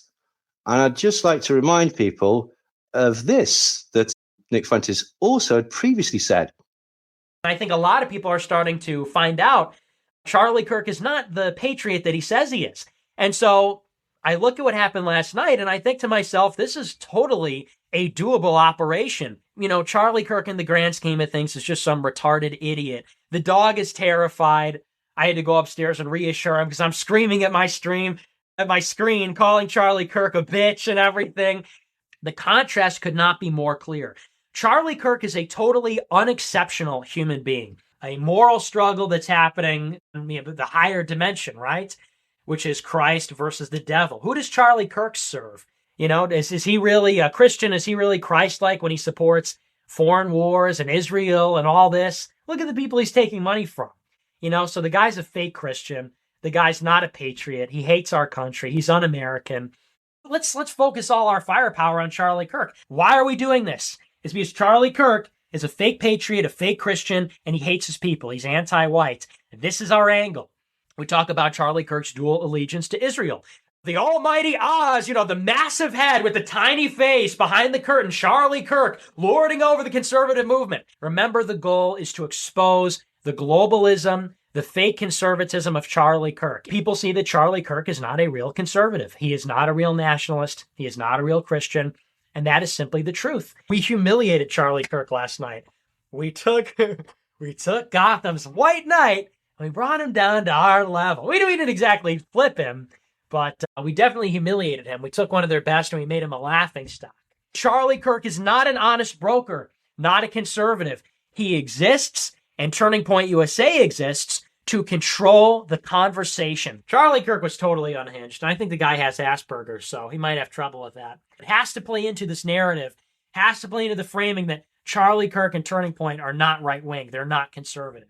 Charlie Kirk gets asked a tough question, and he reverts back to Israel, God bless Israel, Israel's the best, He malfunctions. He can't do it because I think he has Asperger's. I believe that. We acknowledge that Charlie Kirk is not conservative. He's destroying the country, and we can all agree that we have to put a stop to that, right? Charlie Kirk is a retard and a coward, so we've got him checked on both fronts. It is worth mentioning that Dan Crenshaw, Charlie Kirk, I imagine these people, their IQs are like, 90, 95, something like that. I mean, these are not exceptional people. These are not intellectual heavyweights, right? Obviously, there's a big opportunity to humiliate Charlie Kirk in front of the president's son and demonstrate to the establishment that he is not in control. So that one is going to be a big one.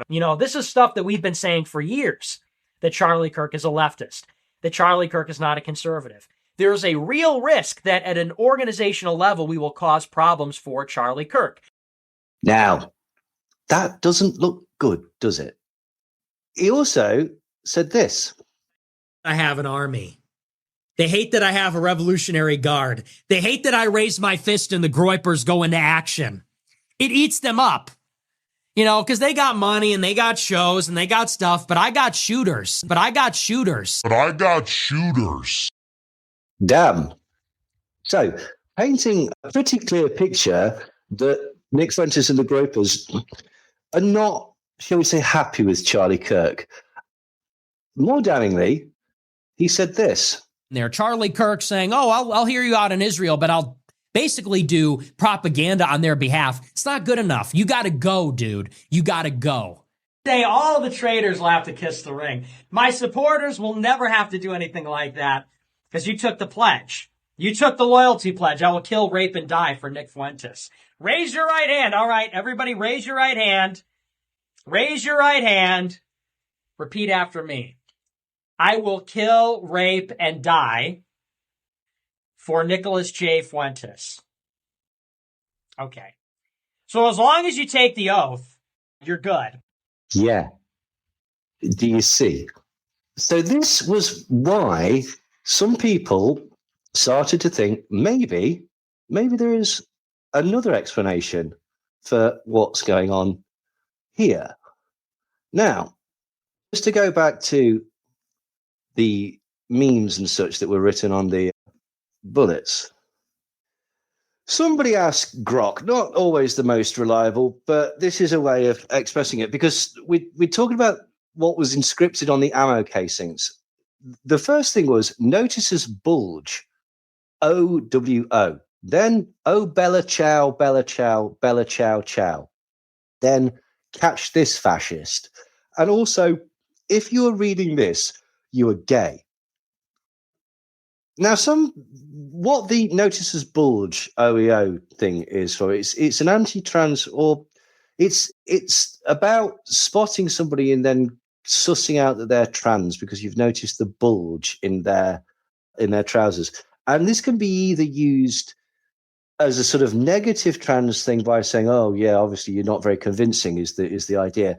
Or some people have suggested it might be positive because the next phrase is something like fondles ear, so they don't care that you're trans.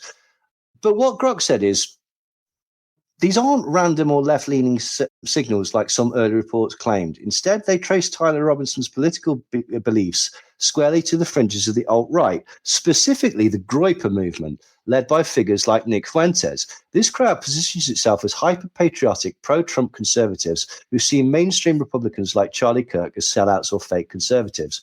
The Bulger's OEO bit is a crude mocking nod to transphobic memes that originated on Tumblr but got co-opted by far-right trolls to spot trans people in crowds, which is pure Groyper-style bigotry.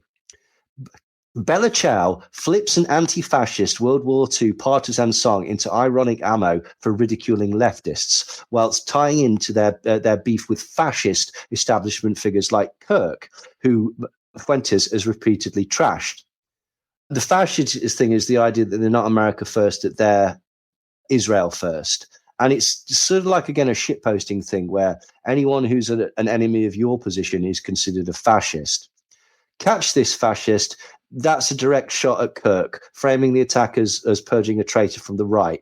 Now, that's not correct. Catch this fascist is from a game. It's from, I don't think it's Helldivers. It's from a game. We'll talk about it later. But it can be used ironically. What the sentiment was that this is a right-wing thing, because when right-wing people who consider themselves fascist are playing this, they shoot each other, kill each other, and say, catch this fascist. And it's like a joke. You're the fascist, I'm a fascist, we're not fascists. It's all like internet shitposty stuff. This is the toxic underbelly of MAGO ecosystem where online radicalization turns personal grievances into violence against perceived ideological impurities. Robinson's Republican registration and Trump donations fit the profile. A young guy steeped in gun culture and pandemic-era echo chambers, lashing out at the enemy within on his own side. Tragic, but a reminder that extremism just doesn't care about party lines. It just amplifies hate. Now, Grok actually got some of those bits wrong, but we're going to come on to it in a minute. Also, it started circulating that in 2018, Tyler had gone dressed as his, I think it's his mum that actually originally posted. Tyler is some guy from a meme. And there's a picture of Tyler wearing an Adidas tracksuit and a flat cap, squatting down with his hands in front of him. And people pointed out that there is a Pepe meme that uses this, and it's called the Gobnik Pepe. And it basically shows, say, Pepe sat down wearing almost identical clothes to the clothes that Tyler's wearing in this photo. However, there's an immediate backlash because people pointed out that, you just don't know your memes. This isn't the Pepe, Gobnik Pepe. This is the Slavic squat. So he could have been doing the original Slavic squat, which is a group of people from Eastern European dressed in the same clothes, squatting down, looking kind of like a sort of rap video, basically. And so there was a debate as to whether this was evidence that he was aware of the Pepe meme, which would seemingly intimate that he was potentially a Groyper, because Groypers adopt Pepe as their logo. This is what people were saying. Mike from PA said, I've seen that millennials saying that Bella Ciao being on the casing means that the 22-year-old shooter was a leftist. But here's a remix of Bella Ciao on the Groyper War America First playlist. And Groyper Wars refer to the targeting of Charlie Kirk. And there's this playlist on Spotify that basically uses Bella Ciao. And this is a thing. It is a thing that fascists have taken this anti-fascist thing on board in an ironic way. But there are other explanations. But for people saying that there was a problem with this playlist in as much that it was like people noticed there's not that many people following it. This could just be one playlist. To suggest that this playlist is solid evidence that Bella Ciao is used by fascists is somewhat lacking. However, there is actually, well, I'll put it this way. This was a tweet. Happy birthday, at Nicholas J. Fuentes. Today we celebrate you and your relentless passion for putting America first. Thank you for your unwavering dedication, bold voice, and tireless work to inspire and unite so many. Your commitment to truth and principle is a beacon for countless patriots. Here's to another year of fighting the good fight. America first is inevitable. Enjoy your day. You deserve it. And I've looked at this person's account, and They are definitely a groper with sympathies to Nick Fuentes. Can you guess what the name of the account is? Bella Ciao. Yeah, pretty much. America First, Ciao Bella. Yeah. So this is an example of it being used in an ironic sense, is all that I'm going to say. Came in and said, "Hey, fascist catch," and up, right, down, down, down. This is the code references the Eagle 500 kilogram bomb stratagem from Helldivers 2, which became a viral meme tied to a powerful airstrike ability in the game. So, "Hey, fascist catch" is a phrase from that, and up, right, down, down, down, which was also written on the bullets. It's like dropping a massive bomb. So it's used in internet culture for it's almost like a sort of drop the mic. Like if someone types up, right, down, down, down, you've been they think they've ended the argument basically. And so that was what people were suggesting is the name for that. Someone points out that Bella Ciao song is actually a mod for the same game. And somebody also pointed out that First to point this out, but to gamers, Bella Ciao was not a song sung by anti-fascists, but a collectible and a background music in the main quest in Far Cry 6, which is probably really relevant given his other online gaming references. So these are sort of gaming things. And at this point, people are saying, well, yeah, but you know who likes games? Groypers. This is all indicating that the groypers are in charge, that this man was a groyper. And maybe listening to the things that Nicholas Fuentes has said, although he's at no point advocated the death of Charlie Kirk, listening to that, one could put yourself in the shoes of an impressionable groyper that might feel that, well, ultimately, isn't that what we're going to do? You know, when the day of the rope comes, why are we mucking about? Charlie Kirk has got to go. I have an army. I have shooters. Charlie Kirk is a fake Christian. Charlie Kirk represents the devil. Do you see how someone might be influenced by those certain things? Absolutely. Why people could be radicalized by that rhetoric. Yeah. So people were starting to think maybe this is a groyper. And for example, The Surfs, which is a YouTube channel, tweeted out, the list so far is Bella Ciao is from the Vulture Wars playlist and also has been used by other groypers. Tyler dresses as Pepe the Frog for Halloween. Helldivers is a super popular game amongst the far-right community. The code he references used before throwing a bomb.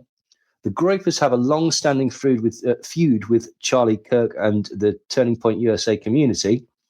And Nick Fuentes pre-disavowed if the shooter came from his community. So this is starting to look slightly concerning for Nick Fuentes. So much so that even Vanity Fair actually did a piece about this, and they mentioned the Vulture Wars in the piece. They said some memes, however, aren't so neutral. The young men who admired and still admire Charlie Kirk tend to be extremely online, which doesn't necessarily mean that they all share exactly the same ideology.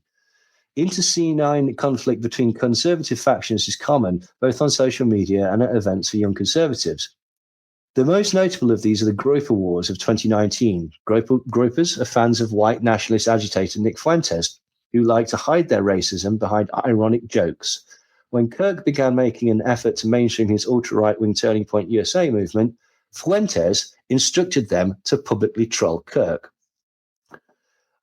And then somebody called David Schuster, who is apparently some sort of journalist, came out and with a massive bombshell that some people might have seen, which said, according to Utah officials and police interviews with his family, Tyler Robinson hated Charlie Kirk because Kirk wasn't conservative enough. Robinson reportedly admired Nick Fuentes.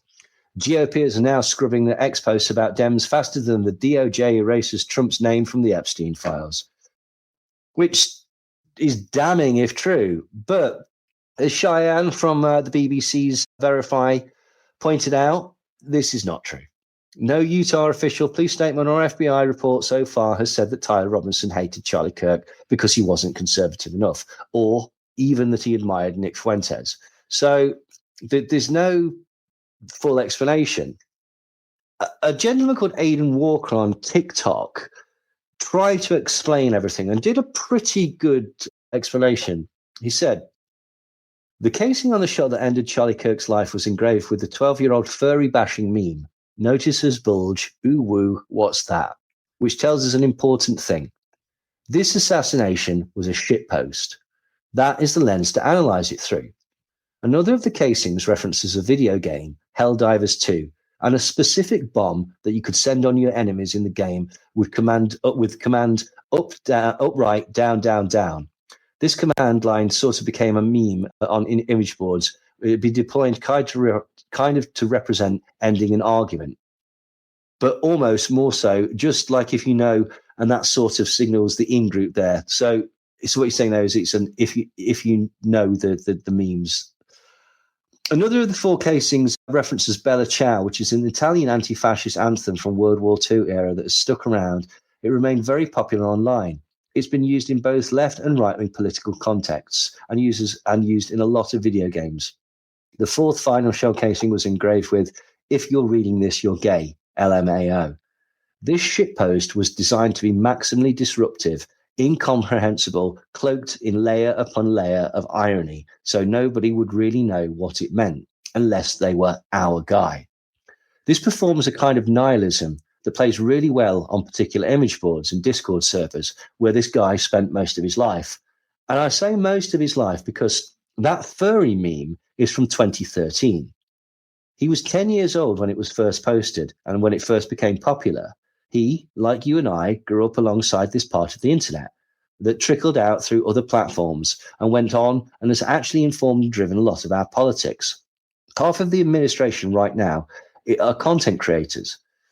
All of the guys who are wearing masks going on these deportation raids, the guys who are staffers of Republican members of Congress in these different executive departments, the guys who are 19-year-olds that Elon put in Doge, these are Reddit kids. All guys that were on 4chan in 2013, laughing at that furry meme.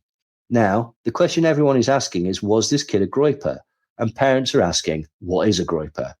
So groypers are the most extreme fringe of this kind of image board nihilistic culture that I'm talking about. They're led by Nick Fuentes, who's a content creator and a streamer, and they're really about transgressing any boundary that exists. They're like explicitly white nationalist, really bad, horrible people.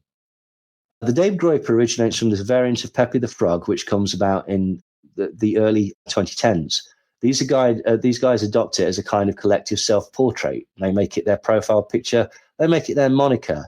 There was the Groyper War of 2019, in which Nick Fuentes and his people trolled Charlie Kirk and Turning Point USA, showing up at these events, asking questions that would push Kirk to say things that were even more extreme than Kirk was already saying.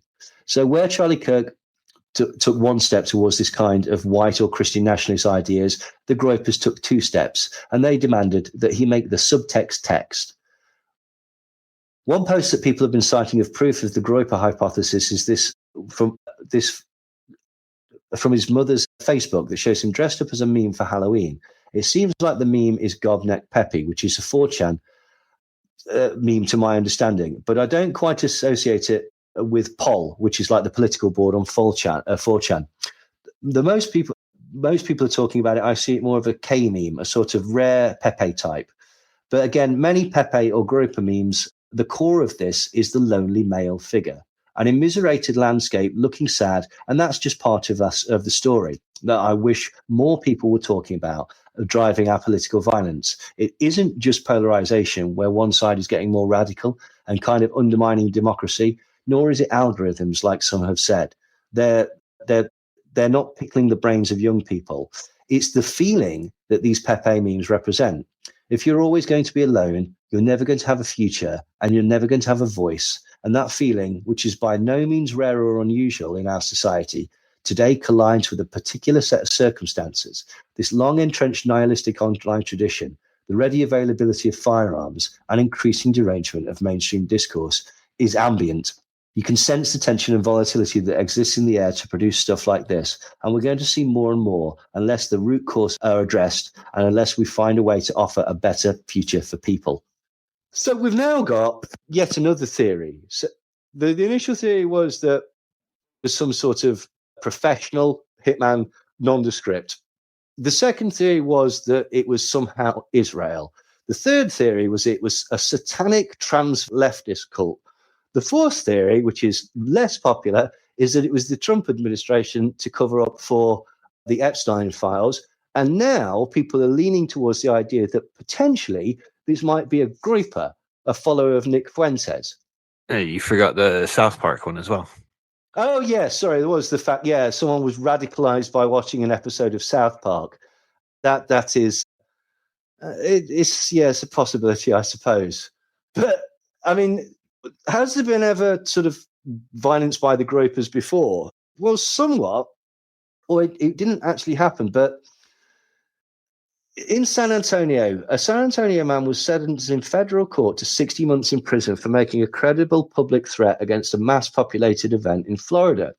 According to court documents, Alejandro Richard Velasquez Gomez, 20, posted a message on his public social media profile threatening a day of retribution at the Turning Point USA hosted conference Student Action Summit.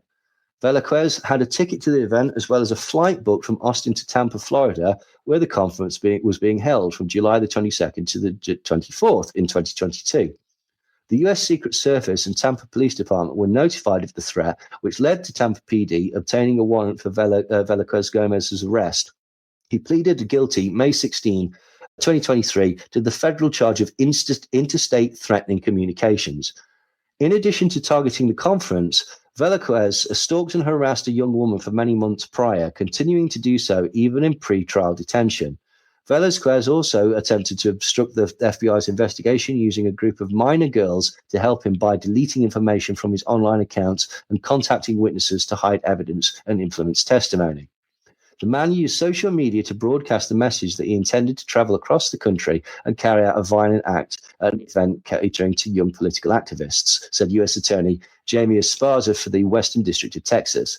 Fortunately, this post was reported to officials who intervened, and this case can serve as a reminder that everyone, that at all levels of law enforcement, we take threats of violence very seriously. Those who violate these laws risk prosecution and imprisonment. Gomez was a vocal Fuentes fan and a participant in grouper online spaces where he promoted similar ideologies.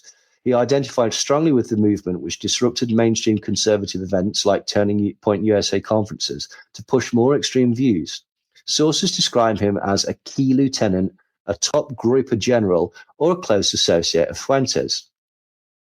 He actually met Fuentes at a group march in 2022 CPAC conference in Florida. There were around 40 groupers there protesting, and in a video clip, Fuentes praised Gomez by saying, "I like that guy. I met him. He's a nice guy." After his arrest, Fuentes disavowed him, and then child porn was found on Gomez's phone. So again, Nicholas Fuentes has not encouraged this or not overtly encouraged anything, but one of his followers has decided that the logical conclusion is violence against Turning Point USA. Now, one of the things that was being talked about was Discord. Now, you're a bit of a tech bot guy, Brent. Discord, is that anything to do with floppy disks? Absolutely not. It's basically like sort of like a gamer chat room type of thing. It would be the best way to describe it to you. Right. Okay. Fair enough. So that's it. Well, anyway, apparently Discord, some people were starting to just sort of blame Discord because they didn't really know what Discord is, like myself. And so it became a sort of buzzword for Discord. Is Discord like the dark web? Is this where all the terrorists are? And so Discord was basically came out and said to TMZ of all publications, Discord was not used by Tyler Robinson to either plan the murder of Charlie Kirk or to hide the evidence. A Discord spokesperson tells TMZ, "In the course of our investigations, we identified a Discord account associated with the suspect, but we've found no evidence that the suspect planned this incident or promoted violence on Discord. The messages referenced in recent reporting about planning details do not appear to be Discord messages. These were communications between the suspect's roommate and a friend after the shooting, where the roommate was recounting the contents of a note that the suspect had left elsewhere. Authorities say Robinson's roommate showed them Robinson had made a joke on Discord and then showed investigators the message, which included Tyler stating a need to retrieve a rifle from a drop point, leaving the rifle in a bush, and a message referring to having left the rifle wrapped in a towel. Discord seems to be saying these communications were not on its platform, rather on a note that Robinson had written off the site to his roommate. So that's causing massive confusion, because basically everybody's saying, well, hang on, I thought he was on Discord, and Discord has basically said that he wasn't on Discord. And people are going nuts. Alex Jones is promoting the idea that there's loads of people, there's a network of people on Discord that all are involved in this, and this is part of this satanic trans group. Other people are pointing out that, well, hang on, aren't groypers on Discord? And then most people are basically saying, what exactly is Discord? But this is what's happening. Now, there is an explanation, because if you remember the messages that had come out apparently to his roommate, and there was some confusion as to whether that had tipped off the authorities or whatnot. But if you listen very carefully to what Discord has said, they've not said that he didn't use Discord. They've said that he didn't plan the murder on Discord. Yeah, he didn't plan anything. Yeah, so that is the explanation for this. On September the 30th, Nick starts responding to people speculating that he's a groyper. He tweets out, the left is now shamelessly trying to blame the right for the murder of Charlie Kirk, which they have been openly celebrating and justifying for days. They have no charity, love, or humanity for any of us or our families. We must take power for our own survival. We win or die. He misses the point that the right has been desperately trying to pin it on the left all of these times, and that there is not a lot of evidence for that. There's not a lot of evidence to suggest that he's a groyper, but there's more evidence at this point to suggest that he's a groyper than to suggest that he's a left-winger. And again, the most confounding thing was the fact that Nick pre-disavowed it, because he probably saw some of this and went, shit, I recognize some of that. Now, that doesn't mean that it's groyper stuff. It means that it's gamer stuff, but groypers and gamers do sometimes, the line does blend. And Nick is not stupid. Nick would realize that it's happened before. People connected to me have gone too far and have planned actual violence. He goes on to tweet, my followers and I are currently being framed for the murder of Charlie Kirk by the mainstream media based on literally zero evidence. After the left gunned him down, which there's not evidence for either, they celebrated and justified it. They said I was next. They're blaming me. These people are pure evil. There was another person that actually came out of the woodwork and decided to stick up for, or to put his own theory into the zeitgeist, shall we call it. This was a strange one. Russian propagandist and architect of a New World Order style planetary takeover, Alexander Dugin, decided to tweet out, Charlie Kirk is killed by George Soros and his son. They worked on that for decades. Open Society Foundation is a terrorist organization. As long as it functions, nobody is safe. Okay. And yeah, I mean, they can't have worked on it for decades, or the very most 2 decades. How would they know? Because Charlie Kirk's only been relevant since, what, 2012 or something like that? Probably a decade, yeah. Yeah. Or more, just over. But he was only 31. So unless, of course, we're not thinking about it. Oh, wait, George Soros can see the future. Ah, well, fair enough if we cleared that up. Now, other right-wingers start to panic, right? And they're doing huge amounts of damage control. And this seems to be sort of solidarity with Nick Fuentes, but there's 3 very good reasons for this. First, they want to blame the left. It's as simple as that. Second, they want to pretend that the right isn't violent. And third, and most importantly, Nick Fuentes went to dinner at Mar-a-Lago with Donald Trump. And it would be pretty embarrassing if, whilst Donald Trump and his administration, including the FBI, are trying to pin this on radical leftist trans Antifa types, that it turned out to be the follower of somebody who had dined with and was praised by President Donald Trump. Also, Ali Alexander was at that dinner, and he tried to elicit penis pictures from children. But Tim Pool comes out of the woodwork and says they're trying to blame Nick Fuentes to create a narrative that the far right killed Charlie Kirk for not being far right enough. It's because there is no conversation, only a death cult. And Ben Shapiro goes on the Bill Maher show, and he says that he knows that the killer was a leftist. And Bill Maher, who is a bit of a twat, to be fair to him, says, well, I don't think that's true. And Maher asked, could it be that he was a groyper? And Shapiro said he thought that, Maher asked why Charlie Kirk's assassin wasn't a groyper. And Shapiro said he thought Charlie was too hateful. Groypers would have said that he wasn't hateful enough. And that's bullshit. That's absolute bullshit, because that misses the point. Okay, they think he was hateful because he favors Israel. He's not putting America first. It doesn't necessarily have to be coherent, because it's the language of propaganda. It's about feelings and putting yourself in the mindset of that potential suspect.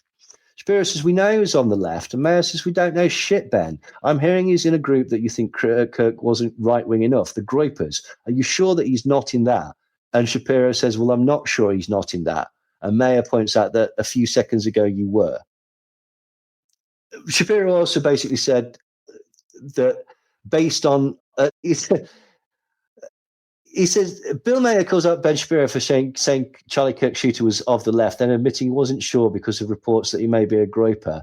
And Shapiro sort of sarcastically says, oh yeah, the internet is undefeated in getting it wrong, which is absolutely right. You know, I mean, we've just seen 4chan definitely get 3 suspects wrong, and the FBI got 2 suspects wrong. But then Shapiro gets it wrong by saying the shooting of any Republican politician is very likely to be a trans Antifa Marxist, which is, it's just, you know, ridiculous. But again, this is the point. People are flinging things backwards and forwards. And the only thing we really know at this point is that there are gamer memes that may have an overlap with certain Groyper ideas, and the Groypers didn't like Charlie Kirk. But the FBI is saying that it's somehow connected to trans activism, and other people are saying that it's Israel. Alex Jones comes out and decides to calm everything by saying the left was openly calling for Charlie Kirk's death, and now with no evidence, they claim the shooter was a right-winger, which is fucking ironic, bearing in mind everything that Alex Jones exists for. And again, no, people are questioning it and wondering whether it could be a groyper that interpreted Nick's rhetoric as a call for violence. Nobody's saying that Nick did this at all. Like that's certainly not the case. You could make the argument that if that was what it turned out to be, that he'd been very sort of irresponsible with his rhetoric. But that's, you know, people aren't being that nuanced about it. There is a groyper on YouTube called Based Law, law as in L-O-R-E, because he tells the lore of the groypers and Nick Fuentes. And he does videos claiming that the movement, it couldn't be a groyper that shot this guy because groypers are all about Christian love. Yeah, which is definitely not true. He also basically repeats the lies that the shooter's family have outed him as a leftist. And to back this up, he shows other people saying that, from other podcasts, saying that his family's outed him as a leftist. But this all basically comes from The Guardian, which by this time has already been retracted. Dr. Anastasia Maria Lupis, who's a sort of anti-vax nut, she comes out and says, and tweets, the groypers are very sad about what happened to Charlie because they know it has been devastating to Nick. Trying to frame him is despicable. Candace Owens has some ideas. She's tweeted out, Charlie Kirk was fighting with some very powerful billionaires that he took money from over the things he was discussing. The pressure on him was immense over the last 2 weeks. The truth will be released. The messages will be leaked. And the movement he built will rise up. And she reposts Cernovich, I can't remember his bloody first name, the the right-wing journalist saying, Charlie was about to lose his last major donor because he refused to ban Tucker Carlson from his events. There are a lot of people shedding crocodile tears. The billionaires must be exposed for the cretins that they are. And Candice later comes out and says that basically, like, Bill Ackman offered Charlie Kirk $150 million if he would just turn down the rhetoric about Israel just a pinch. And she intimates strongly that this didn't happen. And that might be the reason that he was murdered. Essentially, again, she's trying to tie it back to Israel whilst slandering someone and providing no evidence. Also, she puts out a video of herself dancing around with Charlie Kirk. She seems genuinely hurt about it. And there's this footage seems to show them as genuinely friends. There's a lot of sort of like backstage stuff of them mucking about and whatnot, which I suppose only makes her grifting off of his death even more distasteful. Someone else who's incredibly distasteful, Milo Yiannopoulos, decides to completely troll because as we've seen, he's already on the outs with Nick Fuentes. And so he tweets out, yep, looks like a regular everyday groiper to me. Yeah, I was wondering if he was going to go turn that dial up. Of course. Now, somebody gets into a sort of conversation with him and says, I don't understand this. Are you saying that there's a group of people on the right wing who are more extreme than Charlie Kirk was? And Milo just responds, oh, you poor, sweet lamb. So James Lindsay is an anti-communist. We know this because his name on Twitter is James Lindsay, anti-communist. He says, in a desperate attempt of coping, Charlie Kirk's murderer is a leftist by any account. There's a lot of dust in the air about if he was a groper instead. It's possible, but unlikely. And we may find out and don't gain anything by speculating on it here. But the gropers are leftists. So, yeah, which is just baffling. But that's the point is that basically, like, apparently there's people who think that even the gropers aren't far right enough. Noted comedian of old, Roseanne Barr, decided to sensitively address the subject by saying, I can see him being a groper because he liked blowing trans women, but he was also good looking enough to get a woman, so it's unlikely. Thanks for that, Roseanne Barr. Harrison H. Smith, who you must remember, like, immediately came out and said that it was definitely Israel, only to be sort of somewhat publicly humiliated by Alex Jones, his boss. Although, you know, having Alex Jones as your boss is technically being publicly humiliated by Alex Jones every second that you're alive. So there is that. But he went on to say, if they want to try and frame the gropers, all they're going to succeed in is to inspire the entire right wing to embrace the gropers, which, to be honest, we should be doing anyway. Like, that's Harrison Smith of InfoWars saying that we should embrace this openly white, nationalistic, obnoxiously far right group that might be connected with the murder of another of his conservative peers. But hey ho, somebody else decides to step into the foray, they have ideas, not good ideas, not sane ideas, but I don't think you're going to guess who this is. This is somebody that in the past was, shall we say, close with Nick Fuentes, like intimate, some might even say, with Nick Fuentes, and that Nick Fuentes stood up for, even in the face of evidence that he might have sent or requested penis pictures from children. Before you said that, I was going to say Destiny because you said intimate. Destiny gets himself into trouble, but we're not going to talk about him. No, it's of course Ali Alexander, or Ali Akbar, which is his real name. On Saturday night, Alexander did a live stream on Telegram to voice his concerns about the emerging narrative on the far right that Israel assassinated Charlie Kirk, allegedly for having voiced criticism of the nation. During the live stream, Alexander did not dispute the idea that Israel could have murdered Kirk, but argued that he'd not seen any convincing evidence or heard any sound arguments to support the allegation. That said, Alexander wanted to make it very clear that nobody wants to take down Israel more than me. And so nobody can claim that they were outflanking him on taking out the Jew. Alexander said there was much to be suspicious about regarding Kirk's assassination, such as the behavior of George Zinn in the immediate aftermath. I find it incredibly strange that reportedly a Jewish man, that character's in, acted deeply suspicious. And it did look like he distracted people while the assassin got away, Alexander said. Has anyone established any connection between this weird Jewish guy and the shooter, or this weird Jewish guy in Mossad, this weird Jewish guy in anything else? Alexander said that there was another person on the scene who looks Jewish and was acting, apologize for this, autistically and retardedly. He won't post his last name, Alexander claimed. That's something a lot of Jews do. We call it shape-shifting. Now, I don't know anyone who wants to take down Israel more than me in this audience, Alexander declared. I believe it's theological. I believe this supersedes politics. I believe that the Jews are the synagogue of Satan. I believe that the Jews made up a lot of the Holocaust. I don't know a person who thinks more poorly of Jews as a consensus or culture than me. I blame the divorce rates on the Jews. Most of you probably would not blame the divorce rates on the Jew. I do. So when I see people say, I'm outflanking you on taking out the Jew, Ali, I'm like, no, you're just engaged in mindlessness. Right. So after spending about 45 minutes establishing his anti-Semitic bona fides, Alexander then revealed what he ultimately wants to be done in response to Kirk's murder.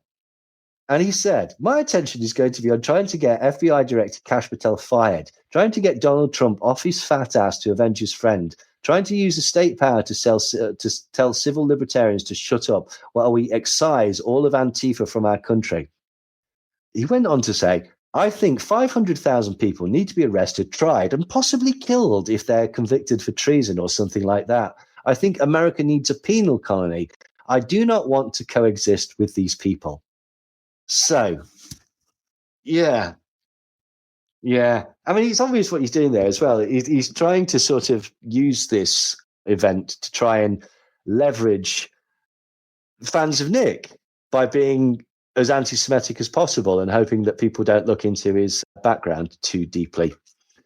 Weirdly then, a video emerges of George Zinn, remember the guy who the people are already suspicious of. This is a video called the 9/11 Memorial video. And in it, George Zinn being interviewed because he basically witnessed 9/11 happening. He was there when it happened. Yeah. So obviously this is proof that he's definitely Mossad. And the internet, absolutely, it can't just be a coincidence. So the internet absolutely run with this. It's ridiculous. And a lot of people try and sort of like get a lot of sort of like grist off this. One of them is Owen Benjamin. Do you know who Owen Benjamin is? Sure do.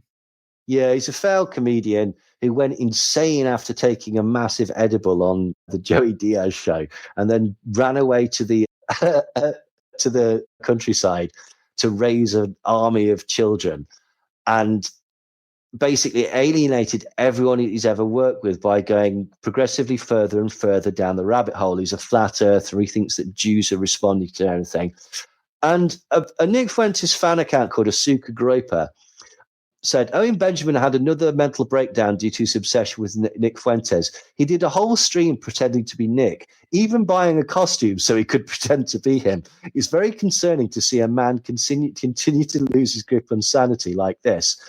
And yeah, to be fair, the word comedian is doing a lot of heavy lifting here. This is what Owen Benjamin did. He gets some of the beats, but it's mostly shit. Tucker Carlson's whole community. Tucker Carlson's friends with a guy named Gary. Gary used to work at the CIA. CIA has had operations in Burkina Faso. Burkina Faso has invested in Palantir. Robinhood app. Candace Owens lives in a castle haunted by Count Dracula and Chocula. Okay, that's why they want me dead. That's why I have to hang out at a ball pit at McDonald's. And if you try and take your children away from me under the ball pit, you're a Jew. And I'll get the Groiper army to dox you. I mean, that's a fair representation of the style of Nick Fuentes. And he has been leaning far more into that sort of conspiratorial dot connecting, particularly when talking about people like Candace Owens and saying who is connected to who, and particularly when trying to smear his opponents as taking money from Palantir or something like that. David Icke then decides to put the cat among the pigeons by tweeting out, Charlie Kirk's suspect's grandma says that the family is all MAGA. And we discussed this already. This had come out a couple of days ago. There were certain claims that were absolutely, completely fake. If you remember, I said that Grok had got certain things wrong. Grok said earlier that he was registered as a Trump voter. This is not true. He wasn't. It was also suggested that he'd given money to the Trump campaign. And this was also not true. It was an older gentleman with a similar name. There was also a photo that was going around of him wearing a red Trump 2024 T-shirt. This was photoshopped. This was photoshopped. So we can see that there was people on all sides of the argument trying to explain and trying to come out with this idea. Now, some people were still sticking with the idea that the references to fascism precluded the possibility that this was a groyper or even a right-winger. But unfortunately, there's lots of evidence that this is not necessarily the truth. For example, this tweet from Nicholas J. Fuentes saying, we live under Jewish fascism. And so people pointed out that the concept of fascist could be that Charlie Kirk supported Israel. On another show, Fuentes said, well, listen up, left-wing scum. In the second administration of President Donald Trump, Heritage America is back. We're deporting every criminal illegal alien, and we're going to work to deport anyone that supports Hamas in Hezbollah, anyone that gives support to Iran and the terrorists, anyone. That's anti-Semitic. Anyone that denies a Holocaust. And it's like, wait a second, is this the same person? Wait a second. It's like you blink and you miss it. I thought you were white. Now, all of a sudden, you're rubbing your hands together. Where did that hat come from now? You have a small hat on your head. This is our country. And that's literally the Trump administration. You're being sold fascism. And you read the fine print, it's just Jewish fascists. The fascists operated by the state of Israel. So sorry if that comes across as a bit strange because it's a transcript of something you were saying live, but you understand the gist of it. Now, something very strange started to happen, Brent. Online, some groypers started to claim Tyler Robinson as their own and proudly owning the murder of Charlie Kirk. Pilot Groyper posted a meme that basically was a ringing phone with the big leagues written on it. And essentially basically saying that the big leagues are calling the Groypers because they've now murdered Charlie Kirk, and that they're quite willing to answer the call. Silence a Groyper wrote in response to the death of Charlie Kirk, whoa, that's you, me, and that's King. Fire, fire, fire. And King is a reference to Nicholas Fuentes. On 4chan, somebody with a Groyper in a Roman centurion costume on their profile put Groyper confirmed. Nick is so fucked, it's unreal. Other people posted pictures of him in Groyper forums and basically put, so is he our guy? And then, just as everybody's starting to think, okay, well, this is starting to look really, really bad. There's not a huge amount of evidence from anywhere, but I can't see any leftists, and I could understand how this could be a Groyper. And then a new sort of twist unfolds. And I have to admit, that when I saw this bit first posted, I went actively, oh, fuck off. That's not true. Now, okay. But to be fair, it was because it was posted by Jay Widener.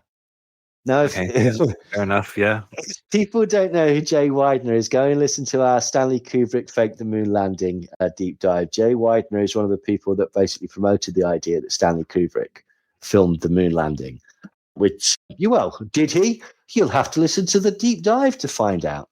But anyway, Jay Widener put on Facebook, the latest revelation about Tyler Robinson, the assassin of Charlie Kirk, exposes the twisted underbelly of the radical left even further.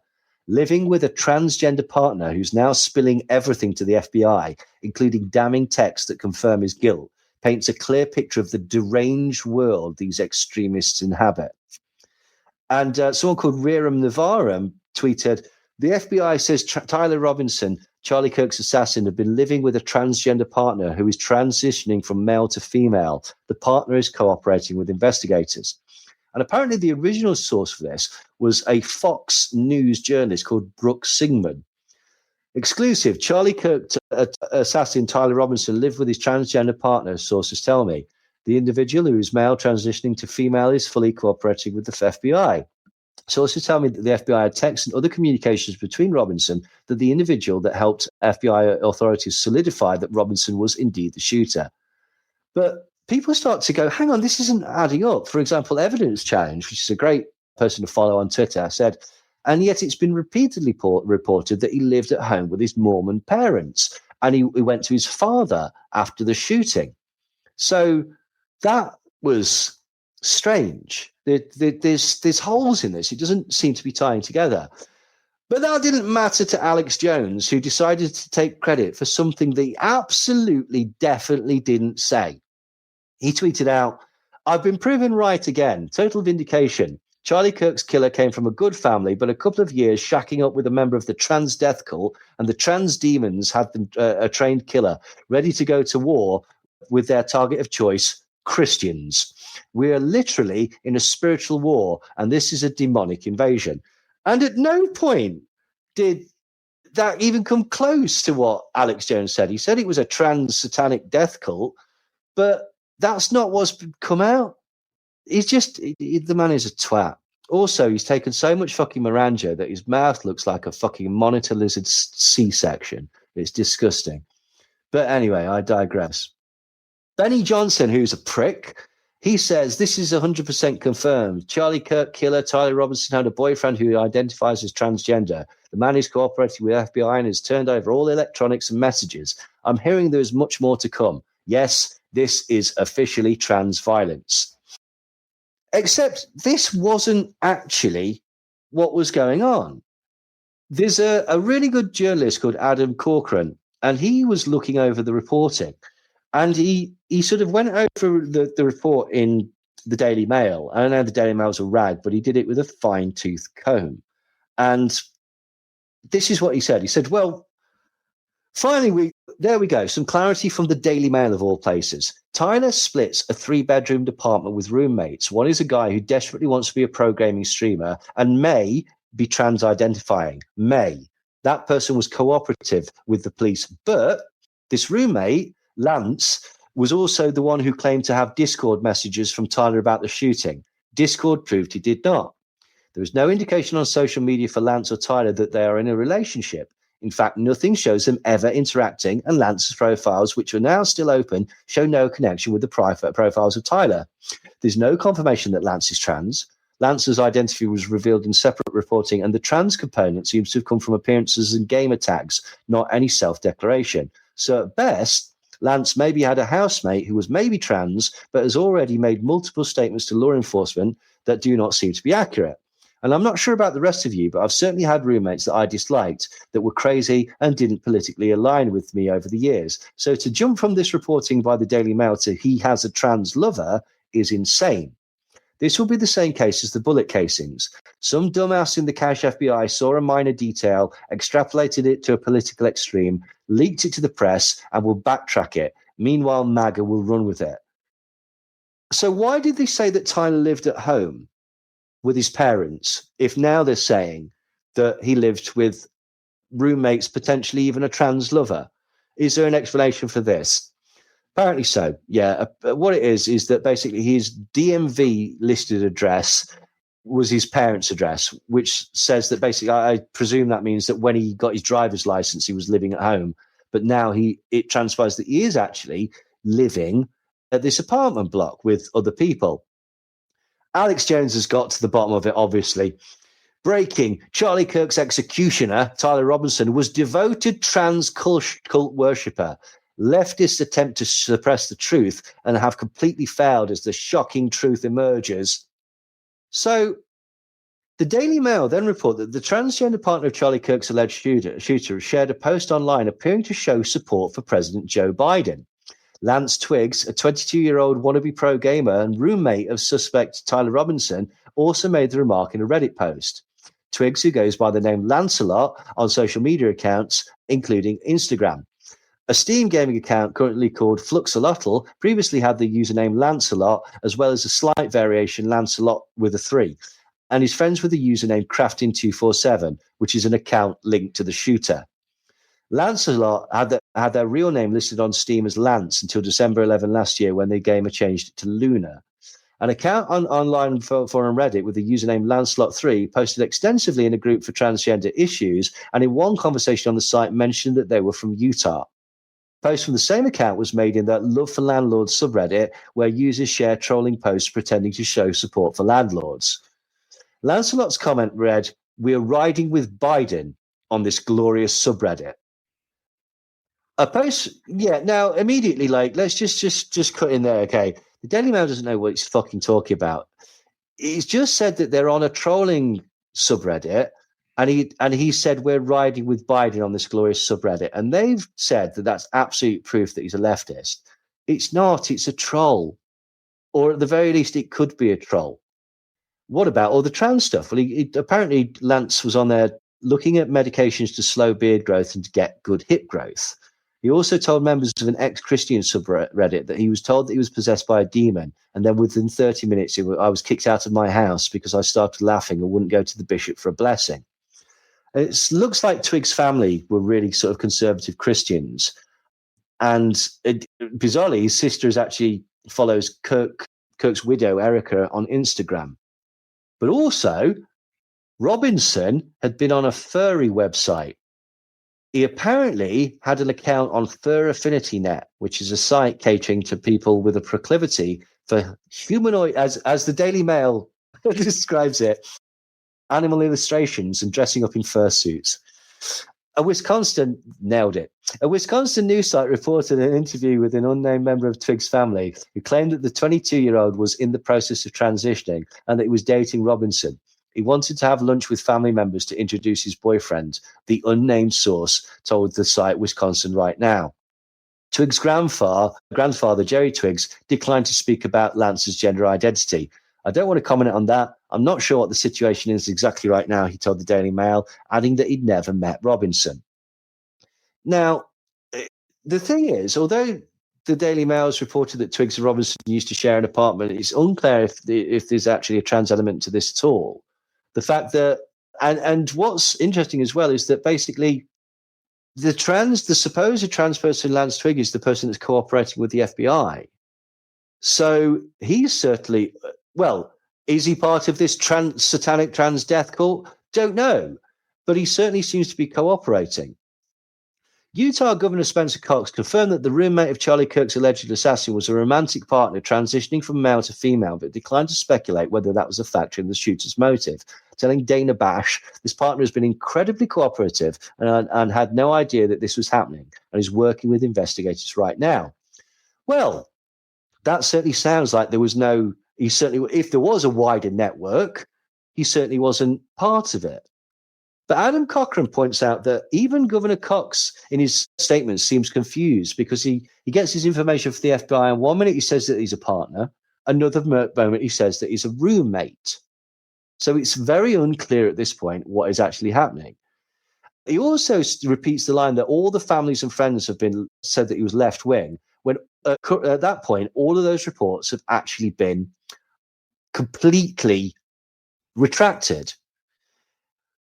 In the press conference, journalists said to Governor Cox, did the investigators use the term leftist ideology or did they give specifics? There are conversations that were discussed specifically about Charlie Kirk. I don't have a dog in this fight. If this was MAGA and a radicalized MAGA person, I would be sharing that as well. Family discussions, parents, this is what they're saying. Do you have any specifics about what he was saying about Charlie Kirk to his family? Just that he was not a fan. The Guardian says, so what they're saying is that he must be left-wing because of the involvement with trans people. That's what they're saying. And he must be left-wing because he didn't like Charlie Kirk. But the problem with that is that we know that the Groypers, A, don't like Charlie Kirk, and B, have a thing for furries. We've discussed cat boys. Catboys are furries that dress up as cats, are openly gay, but are also openly Nazi. And Nick Fuentes has been known to interact with particularly one catboy whose name escapes my mind at this point. Catboy Femi or something like that. Can't remember. Kimi Catboy, something like that. Anyway, there's also a sort of weird thing that goes on with the Groypers where basically they think that it's gay to go out with women. And bizarrely have taken that all the way around to thinking that, or having a sort of fetishization for trans women. There's a meme that goes round that shows a Groyper masturbating going, that's not gay because it's a lady's dick. So again, none of this would preclude necessarily the right-wing aspect of it. The Guardian reports saying Cox made it a point to tell NBC that friends are concerned that they're into that kind of dark internet culture, that these dark places of the internet, where Robinson was going deep. The governor did not elaborate, though, on Saturday, citing the work of law enforcement. He told the Wall Street Journal that it's clear to us and to investigators that this person was deeply indoctrinated with leftist ideology. Remember that. He was deeply indoctrinated with leftist ideology. Asked to elaborate, Cox said that information comes from people around him, from his family members and his friends. That's how we got information. There's so much more that we're learning and so much more that we will learn. When asked about the roommate's status and whether it was relevant to the investigation, the governor said, that's what we're trying to figure out right now. I know everybody wants to know exactly why and point the finger. I totally get that. I do. Yet Cox said he had not actually read all the interview transcripts compiled by investigators. So I just want to be careful. And so we'll have to wait and see what comes out. So there's no actual proof of leftist-leaning ideology, but Cox has decided to come out on the television and say that it definitely is, whilst admitting that he hasn't actually read all the interview transcripts and saying, I want to be careful. We'll have to wait and see what comes out. That's irresponsible. Adam Cochran, journalist, points out two things. We know two things. Trump's DOJ was looking for a gun ban for trans people already. And two, MAGA has called for the death penalty and wants to make a martyr out of Kirk. The suggestion that Cochran and other people are starting to come to is that it looks like the FBI might be lying here, because they want to portray this as a hate crime. They want the perpetrator to be trans or to be trans motivated, or the killing to be because of Kirk's views on trans. Do you want to know why? Because then it can become a hate crime. Then it can be tried federally to it. Also, there's this other thing about the trans gun ban. There's also something that came out just today that the Heritage Foundation had snuck into Project 2025. They want to make being a trans person designated as a terrorist. Seriously. Like, absolutely 100. But I'm just sat here in shock. What? The Heritage Foundations, who are the architects of Project 2025, are currently trying to make it that trans ideology should be listed as a terroristic organization and a terroristic school of thought. Trying to make it so that trans people could be considered, just by virtue of being trans and being opposed to anti-trans, that they're terrorists. The logic goes like this. Trans people are violent. If you're opposed to people who are anti-trans, you're pro-violent. You're a terrorist. Wow. Yes. And so some people are trying to point out that there is an incentive to pin this to trans people. Some people also started saying that basically, hang the fucking on. First, you said it was a trans activist. Then you said it was somebody from a trans group. Then you said the bullets were had trans messaging on it. Now you're saying the roommate was trans. But the roommate was the person that actually turned him over to the FBI. And the meme was going around with Kash Patel basically saying, is anyone trans? Is there anyone trans that we can pin this on? Also, as we've just said, being gay or being trans doesn't mean that you're left-leaning. Milo Yiannopoulos, British far-right political commentator who gained notoriety with the website Breitbart News. He was openly gay. He now claims to have prayed the gay away, but no one believes that shit. Douglas Murray, British author and political commentator, identifies as gay, is known for his neoconservative and anti-Islam views. He's an associate editor of The Spectator. Brandon Straka, founder of the Walk Away campaign, which encourages former Democrats to leave the party. Straka is openly gay and gained prominence in conservative media before being arrested in connection with the January 6th Capitol assault. Tech billionaire and prominent libertarian investor Peter Thiel is gay. He publicly came out as gay during a speech at the 2016 Republican National Convention. In 2017, Thiel married his longtime partner, Matt Danzizen. Thiel is behind politicians that are openly opposed to LGBTQ policy. Like, it makes no sense, but he is. Trans right-wingers include Blair White and Caitlyn Jenner. And one of those has definitely killed a person. So is that an indication of trans violence or right-wing violence? Who can say?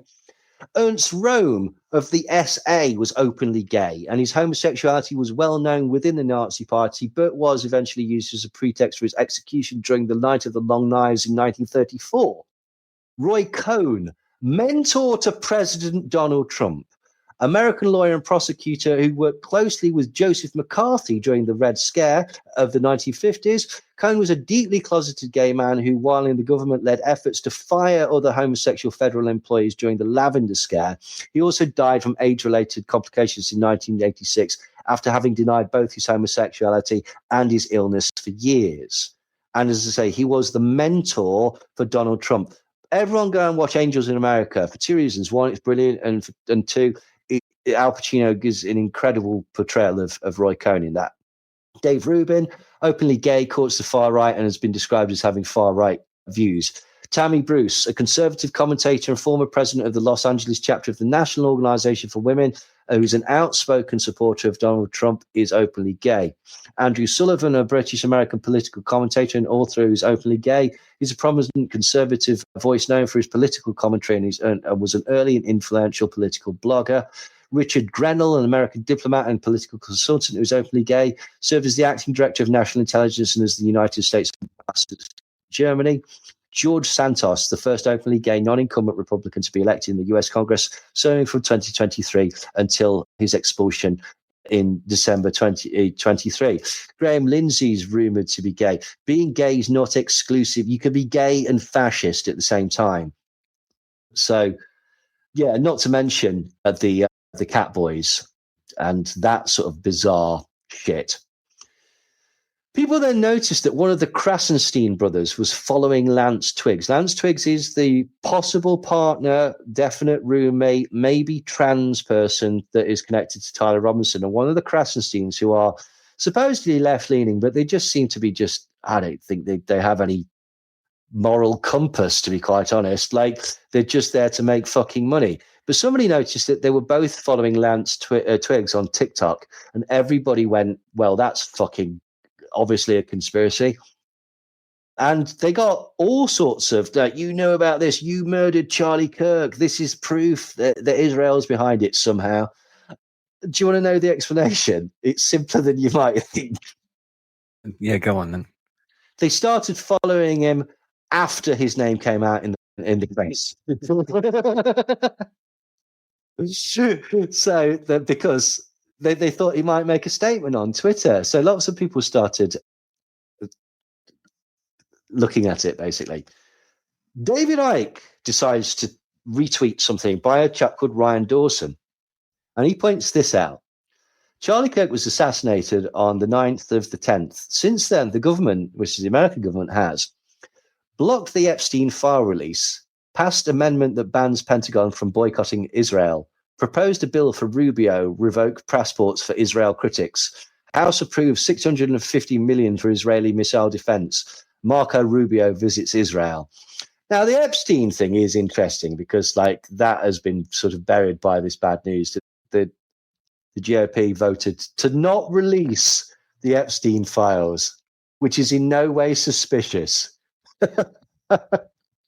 But then he decides they're still leaning towards this is probably Israel. And it's like, this is ridiculous, basically. Candice is also going down the It's Israel route, but she's also sort of starting to get a bit annoyed that she's not getting attention, because Nick's getting all the attention because people think that this guy might be a groyper. And she tweets out, Charlie died, but Nick's the victim. Just shut the fuck up, Nick. Stop grifting off his death. Just shut up, you perpetual victim. The irony of that statement is so deep and so layered that almost every single sentence has irony to it, which I'm pretty sure our listeners are bright enough to figure out. Nick responds simply by saying, such a nasty woman. Then messages or some of the chat from the Discord that he was on starts to getting released. And initially people start going, well, hang on, I thought he wasn't on Discord. But now he's saying he's on Discord. Like, the FBI has lied again. But as we said before, Discord simply said that he didn't plan it on Discord, which totally goes against the idea that the FBI and Donald Trump have said, that it was all planned on Discord. And it was involved a radical group of trans people, satanic, if you go by Alex Jones. The day after Charlie Kirk was killed, an acquaintance of Tyler Robinson posted a question to him in the group chat. The FBI had just released 2 grainy surveillance images of a skinny young man in a cap and sunglasses walking a stairwell on Utah Valley University campus, and asked for the public's help in identifying the suspect. Tagging Mr. Robinson's username on Discord, a messaging platform, the acquaintance attached the images and wrote, "Where you at?" with a skull emoji, suggesting that Mr. Robinson looked like the man being sought. Mr. Robinson replied within a minute, saying his doppelganger was trying to get me in trouble. Tyler killed Charlie, another person wrote, but they were clearly joking. They thought that this was just this was just trolling, essentially. Kash Patel is still getting shit from this, basically. And Laura Ingraham basically comes out and says that the search was calamitous and unreal, and the fact that basically people are going backwards and forwards is just embarrassing. Also, they point out again that the FBI has made the story completely incoherent. Either he was handed in by his dad, or it was by his roommate, but it certainly wasn't down to FBI work. And the fact that they keep getting the suspects wrong and stuff like that. Apparently, though, the New York Times reported that he lost his shit on a staff conference call. During the call, he allegedly lost it on agents for bungling the investigation into Kirk's killer, all while upending the probe himself by congratulating state and federal officials for wrongfully detaining the person as the subject for the horrific shooting. He slammed employees for failing to provide timely updates and specifically blamed agents in Salt Lake City, blaming the local FBI, saying that they didn't show him a photo of the suspected killer for 12 hours. But there's a reason for this. Do you want to know why the head of the local FBI, or why the local FBI was hindered in Salt Lake City? Well, Patel did something. You remember that he's been trying to slim down as part of the Doge thing, basically get rid of FBI agents, and also getting rid of FBI agents that he doesn't deem loyal to him or Donald Trump. Well, just a couple of weeks ago, he dismissed the head of the Salt Lake City FBI field office. Oh, shit. Yeah, which led to somewhat hampered. But, people have got this all wrong. Some people are looking to the FBI. Some people are trying to work it out on the internet. Some people were going on 4chan and things like that. You know who they should have asked? Who's the finest British investigative journalist out there? Somebody that, not quite, even finer. Jackie Devoy. No. Jackie Devoy. Jackie Devoy had ideas about the whole situation, and she tweeted out, she was concerned that people were upset about the death of Charlie Kirk. So she tweeted out, the character Charlie Kirk is well and truly dead. You won't be seeing him on TV again. But the actor who played him is probably still alive somewhere in Israel by now, most probably. Wow. Just fucking lunacy. Wow. Just absolute lunacy. Yeah, incredible shit. Okay, Jackie. Fucking nutty woman. Bless her. Nick is still desperately trying to do sort of damage control And he says, we don't know the whole story about Charlie Kirk's assassin yet, and the official story has some inconsistencies.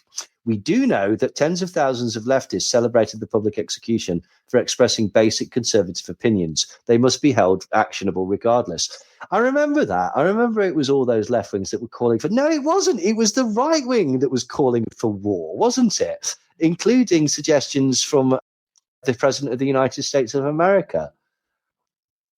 Somebody else jumped on the scene and started asking the questions that nobody else was asking, never at any point stopping to say, why aren't people asking these questions? Is it because it's massively insensitive and borderline stupid? But that's never been something to stop the health ranger, Mike Adams.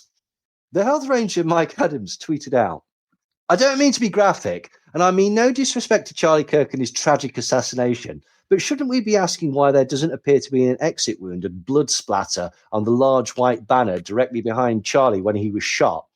If the shot came from the roof with a front-facing shot, there would be unmistakable blood splatter directly behind Charlie. A 30-06 rifle round would have travelled all the way through the flesh, and it would have made a very large exit path, carrying blood and tissue with it.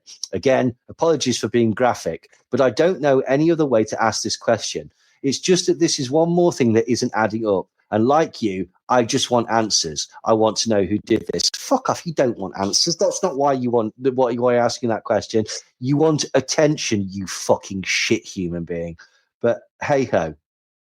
15th of September, somebody else decides to stick their oar in. And it's somebody that you know, Brent. What, personally? Somewhat, yeah. Cartland. No, no, although I'm sure he had ideas. Right, listen to this, and it will become clear who it is. Who killed Charlie Kirk? Why and what's the reason for? And who killed Donald Trump's presidency and his hopes of a political dynasty? And who killed the golden goose in Doha, Qatar? And who killed almost 1/3 of the entire population of the Gaza Strip? The eagle-eyed amongst you might already have noticed that the answer to all of those questions might be the same. It is the mother of all talk shows. Stay tuned. It's former MP George Galloway blaming Israel for the murder of Charlie Kirk. This is 5 days after it actually happened. And George Galloway decides to blame Israel. Also, I don't think he's a well man. His fucking teeth look like earwax. Like, honestly, go and look just at the thumbnail of that interview. It's fucking ridiculous. Like, it's crazy. But yeah, he's just looking for attention. So then all of a sudden, The Guardian reveals that Kash Patel has revealed that not only did apparently the father give them up and them give themselves up potentially, and the roommate give them up because of some messages that may or may not have been on Discord, then we find out that a written note was left by Tyler Robinson, the suspect. However, because he's massively, massively incompetent, Kash Patel manages to confuse this too. The Daily Mail first reported that Charlie Kirk's alleged assassin, Tyler Robinson, wrote a note saying that he was going to take out the conservative commentator before he shot him dead, according to the FBI director. He said, I have the opportunity to take out Charlie Kirk, and I'm going to take it. And Kash Patel said, we know that the note was written before the shooting. It was in the partner's home. But then, see if you can follow this. The written note, we believe, did exist, and we have evidence to show what was in that note, which is, and I'm going to summarize, the suspect wrote a note basically saying, I have the opportunity to take out Charlie Kirk, and I'm going to take it. The note was written before the shooting, and there was evidence that the note did exist in the home where Robinson shared with his partner, but it was destroyed. But we have forensic evidence of the note, and we've confirmed that the note says, because of our aggressive interview posture at the FBI. What? Yes. A lot of people said, what? Now, there is actually an explanation for this. Like, it's actually fairly straightforward and simple, and we'll come on to that in a minute. But again, this is the head of the FBI has already made certain mistakes by announcing suspects that were then released and leaking material and all sorts. Comes out and basically says this gobbledygook that didn't help clear up the situation at all. But he's saying that there was a note.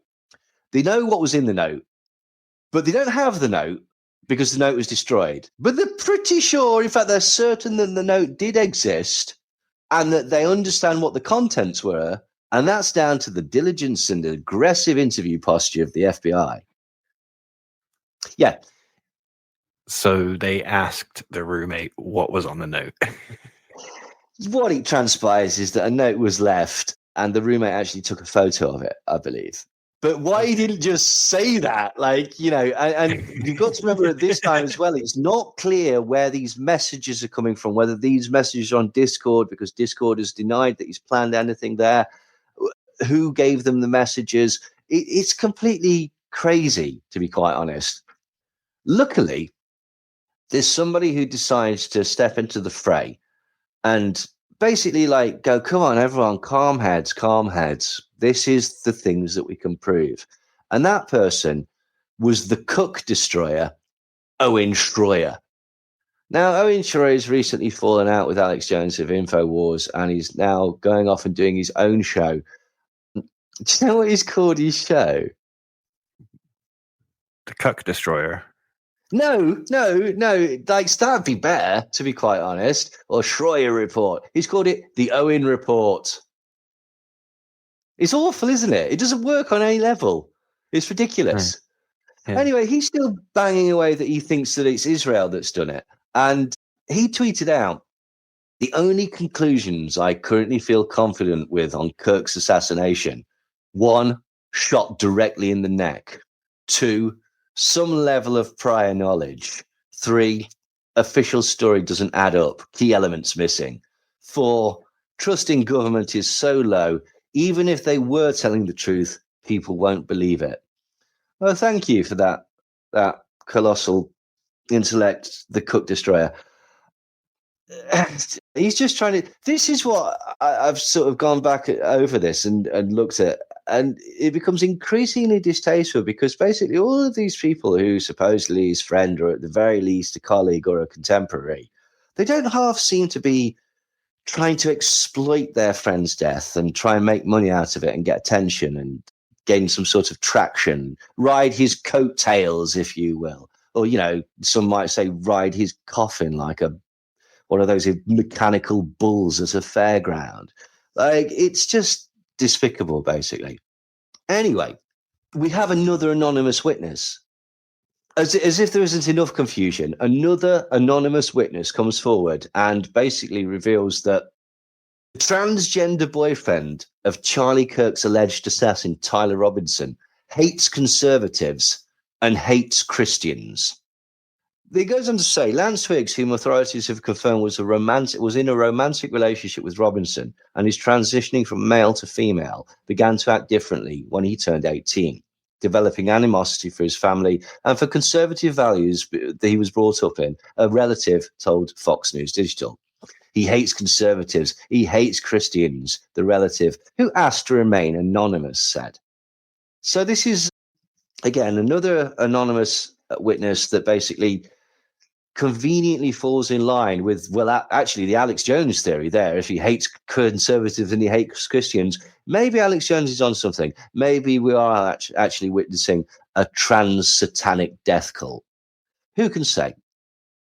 The Independent started to glean some more details of the case, and apparently one of the Discord messages that Tyler Robinson left was a confession and an apology. Apparently he said, "Hey guys, I have bad news for you all. It was me at UVU yesterday. I'm sorry for all of this." This was a message from the suspect Tyler Robinson on the platform Discord. The Washington Post went on to say that a member of the group chat shared an image of the conversation with the post and confirmed that it came from Robinson's account. The person spoke on the condition of anonymity to protect their privacy and out of fear of harassment. Discord provided a copy of the message with the confession to authorities, according to a person familiar with the company's interaction with law enforcement. The person spoke on the condition of anonymity because they were not authorized to publicly discuss details of the investigation. The Discord conversation shared with the Post shows members of the group chat reacting to Kirk's shooting last Wednesday, before the news broke that Robinson was allegedly involved. The group included about 30 people, according to the person who provided screenshots. Charlie Kirk got shot, one friend wrote Wednesday afternoon, according to the image of the messages. I just saw the video. Holy shit, another user wrote about an hour and a half later, adding of Kirk, bro didn't deserve to go out like that. That's sad. The only response from Tyler Robinson's account came the next day with the messaging announcing bad news. I'm surrendering through a sheriff friend in a few moments. The message posted at 7:57 p.m. local time in Utah continued. Thanks for all the good times and laughs. You've all been so amazing. Thank you all for everything. But the next day, one friend wrote that the apparent confession seemed to be true. The friend asked group members to pray for Tyler and his repentance, and then turned to Kirk. While Charlie Kirk's politics were not acceptable to some, I ask that we all say a prayer for him and his family during these confusing times, the friend added. Now that's problematic for the ongoing exploration by the FBI. Did you spot what was like slightly different from what's been said already there? That his neighbor was a deputy and he was going to turn himself in. Yeah, that he's turning himself in. So now we've got apparently his father turned him in. He turned himself in. The roommate potentially, or roommate / romantic partner who may or may not be trans, possibly turned him in. Messages, are they these messages from Discord, or are these messages to the roommate? It all becomes clear, but this is just ridiculous. And then Kash Patel makes another mistake. He points out that they've connected the suspect by, well, he says, I can report today that the DNA hits on the towel that the gun was wrapped in and the screwdriver are positively processed with the suspect in custody. And again, this is him desperate to show that he's actually doing something and that the case is going ahead. But Adam Cochran, who is a journalist who seems pretty up on these things, points out on Twitter, Tell's just made the dumbest mistake possible. He said that I can report today that the DNA hits on the towel that the gun was wrapped in and the screwdriver are positively processed for the suspect in custody.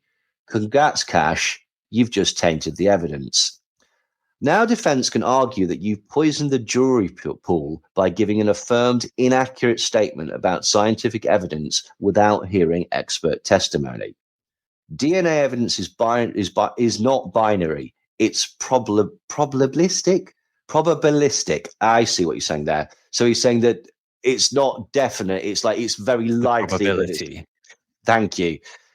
They'll also argue that contamination, as you were involved in both evidence locations 24 hours later, DNA evidence is supposed to be only presented by experts. Cash then confirms that it was the father who turned in the son, contradicting previous reporting that a trans lover's cooperation had led to the arrest. But this also contradicts the messages that come out in Discord that says that he turned himself in. So the takeaway from here is that this is not indication of a cover-up, which some have taken. Some have said, look at this. There's a lot of questions to be answered. This is not indication of a cover-up. And I say that because I understand now what actually happened, which we will all do by the end of the episode. But this just goes to show how dreadful the messaging from the FBI is and is continuing. And could that be for a number of reasons? As we've already suggested, for whatever reason, Kash Patel was desperate to pin it on a trans person. They were also desperate to pin it on somebody from the left. A lot of pundits and a lot of people connected to promotion of the Trump administration were making similar claims. In that sort of environment, it's likely that you might want to please the person that is responsible and solely in control of your livelihood, which is your job at the head of the FBI. It doesn't bode well. Nicholas Fuentes decides that now isn't the time to be sort of ranting and raving. And so he's very obviously trying to do some public relations exercises. Tweets out, Charlie Kirk was tolerant enough of the far left that he openly and vigorously debated them. The far left killed him. He never extended this tolerance to the far right, which he refused to debate until his death. Now the far right mourns him. There is a lesson in this. Yeah, there is a lesson in that. You're all grasping. What's the word that I'm looking for? They're taking advantage of the situation. They're opportunistic. It's not legitimate, is it? It's not sincere. These people have seen this as a wedge that can be used in a culture war, as something that they can use to get themselves ahead. What is Charlie Kirk going to debate the far right on when was far right? Well, this is the thing. Like, Charlie Kirk was the respectable face of the far right. That's why the Groypers were so annoying to him. This is why Nick Fuentes is such an adversary and a foil to him, because he's there going like, getting the game, Nick. We're supposed to use coded language. We're supposed to use euphemism. We're supposed to say things that everybody knows what we're saying, but we're not saying it. And Nick Fuentes, that's exactly the point of the Vulture Wars, was, well, we want you to say it, because unless you say it, they're what's called an accelerationist. They're all going in the same direction, which is white-dominated Christian nationalism, very akin to fascism. Very akin to fascism. That's what they both want to achieve. Charlie Kirk and Turning Point USA and Candace Owens, even though she's a lady of color, and all these people connected to it, Milo Yiannopoulos, they're trying to do it in a sort of soft-selling way. The boiling of the frog, if you will, that conspiracy theories use again and again. They're going to try and sort of integrate you, and before you know it, oh, this is just good traditional values. Oh, no, shit, it's fascism. Whereas Nick Fuentes, I mean, that's one of the main, if you actually go back and look at, say, Nazi Germany and stuff like that, it's not the militaristic aspect, it's not the mechanization of the war machine.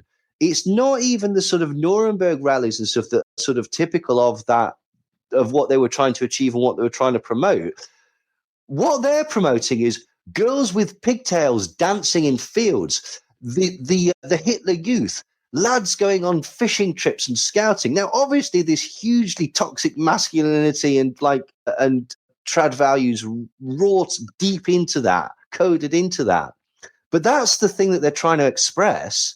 That's the thing that they're trying to sell. It's the violence is the mechanism that is used to do that, because that's the only way that you can do it, basically. But hey ho, Mike Adams, the health ranger, is still trying to be relevant in this whole situation, but he's wanting to go the more crazy route. He doesn't realize that basically, look, now there's a lot of money to be made in this. And so he tweets out, I'm still shocked to see how many people in the alternative media right now are 100% buying the FBI narrative over the Charlie Kirk shooting. The most unreliable source of all is the FBI, and you can see how they're busy fabricating false evidence by the hour. You're not much of an independent thinker if you accept everything that the FBI is claiming is automatically true. Well, damn. Who knew that Mike Adams would actually come out with something that is... I mean... it's not actually true. What he's saying there, he's not, look at Kash Patel, he's obviously got nefarious sort of motives behind this.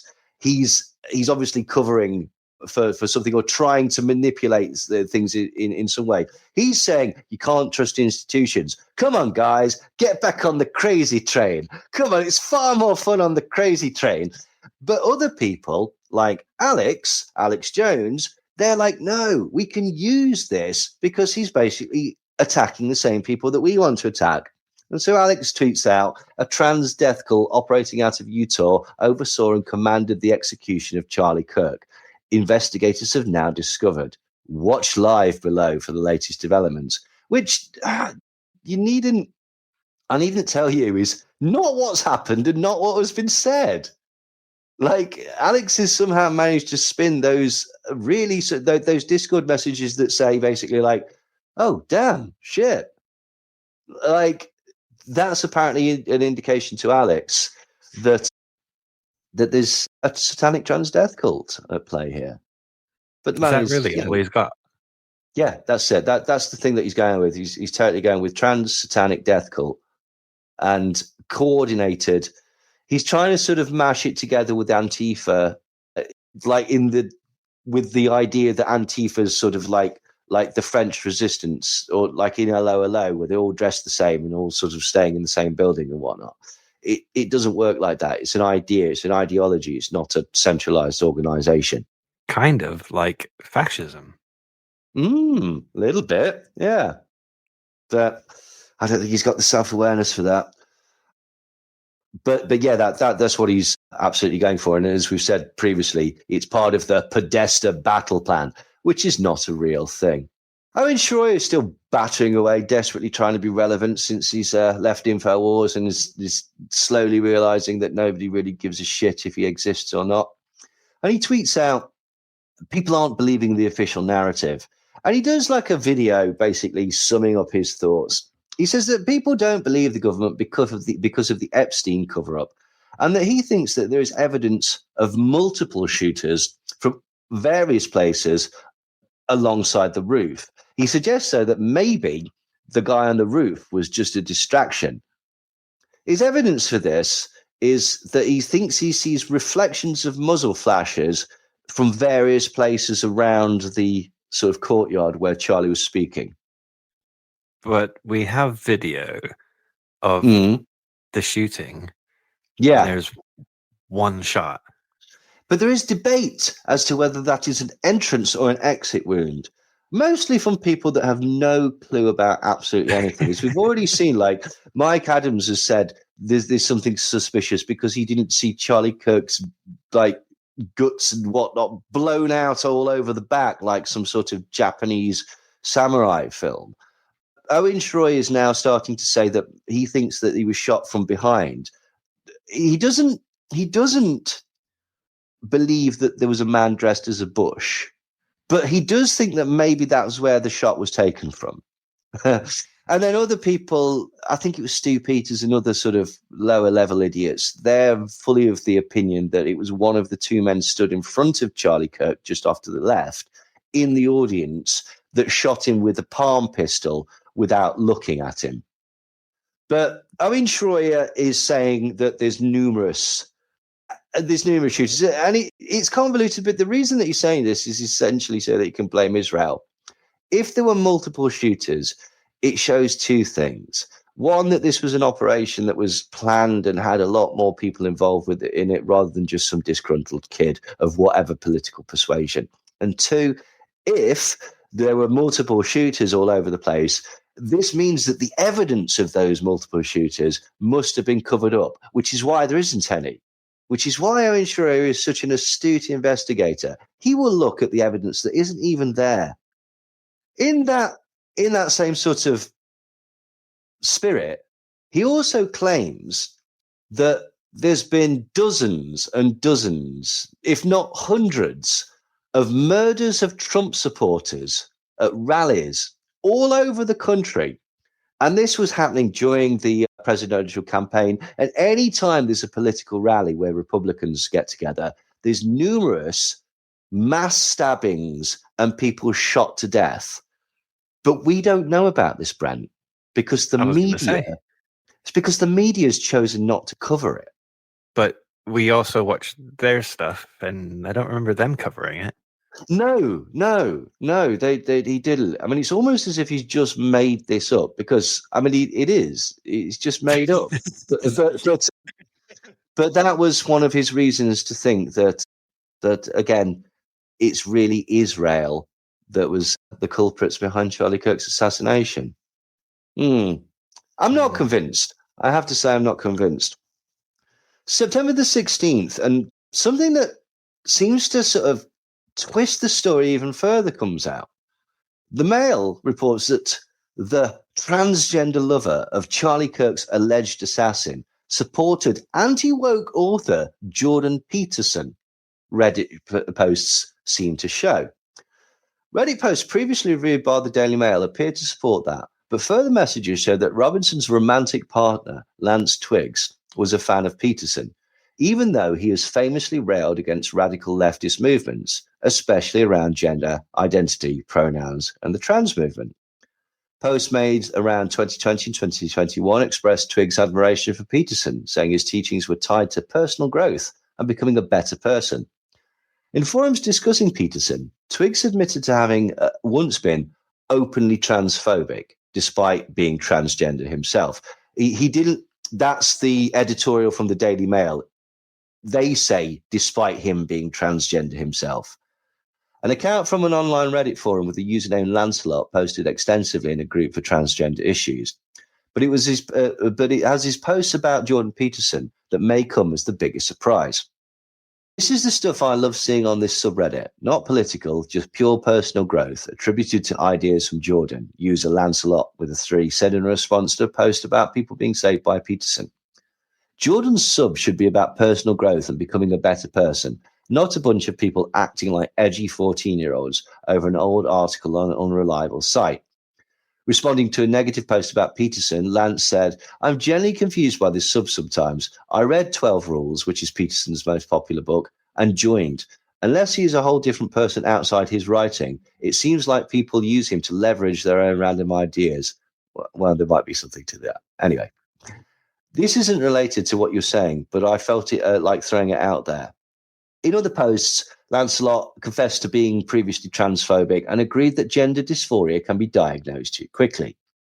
He wrote, "I guess we simply view this topic differently. I agree that dysphoria is diagnosed too quickly, especially with teens who simply are struggling with self-image issues. But in my mind, if someone wants to make decisions that change their mind, it's their life to do that with." The account believed to be linked to Twiggs also wrote, "I used to be extremely openly transphobic, but I grew out of it as well as meeting some nice transgender individuals. If your reason is that the child is ruining their body, that's 100% their choice, and it doesn't affect you. I genuinely want to know why you are so strongly opinionated on this." So that's interesting, because this supposed leftist is a fan of Jordan Peterson. Jordan Peterson is usually favored by people on the right. Now, there's a number of ways that we could look at this. Well, does this indicate that perhaps they were not being completely truthful about the leftist political feelings of these people? Maybe. Could it be that this person just found something useful in Jordan Peterson's self-help books? Yes, maybe. It could be that. But it's muddying the waters, isn't it? This is one of those things that it certainly doesn't seem to be as clear-cut as, well, the FBI would have you believe. Also pointed out that alleged free speech champions are now campaigning against speech they don't like.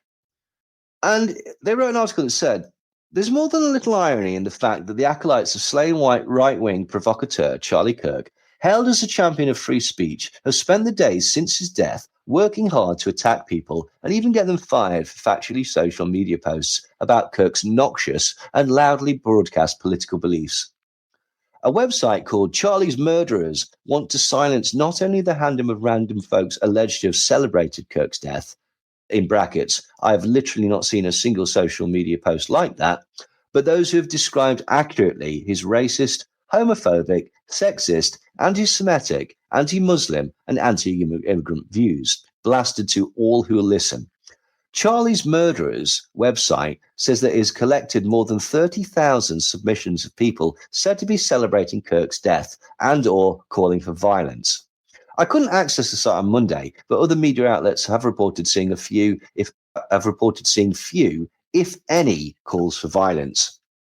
J.D. Vance goes on the television and criticizes the article written by the magazine The Nation as being financed by George Soros, which it isn't in any way.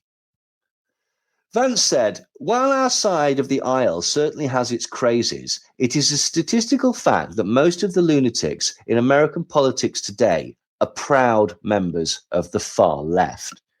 And that's just a lie, a down and eyeliner wearing couch fucking lie. Someone responded, J.D. Vance's claim lacks statistical evidence. Data from CSIS 1994 to 2020 shows a right-wing extremist behind 57% of terrorist incidents and 335 deaths versus left-wing's 25% and only 22 deaths. The DHS 2025 report highlights threats from various DVEs, but doesn't indicate far-left dominance. UMD studies find that left-wing acts are less violent than right-wing in the US, and so, which is completely accurate. There's a chart for murders by political motivation, whether it's left-wing or right-wing. From 1975 to 1984, there were 36 right-wing murders and less than 10 left-wing murders. From 1985 to 1994, that trend actually shifted. There were 14 left-wing murders and only 8 right-wing murders. In 1995 to 2004, there were 195 right-wing murders and no murders on the left wing. From 2005 to 2014, there were 45 murders on the right wing and less than 10 on the left wing. From 2015 to 2025, there were 37 murders on the left wing, but 107 politically motivated murders in America by the right wing. It's despicable. Now, remember I briefly brought up earlier this idea from the Heritage Foundation, the oversight project, to try and make trans people somewhat terrorists, essentially, by existing. Yeah.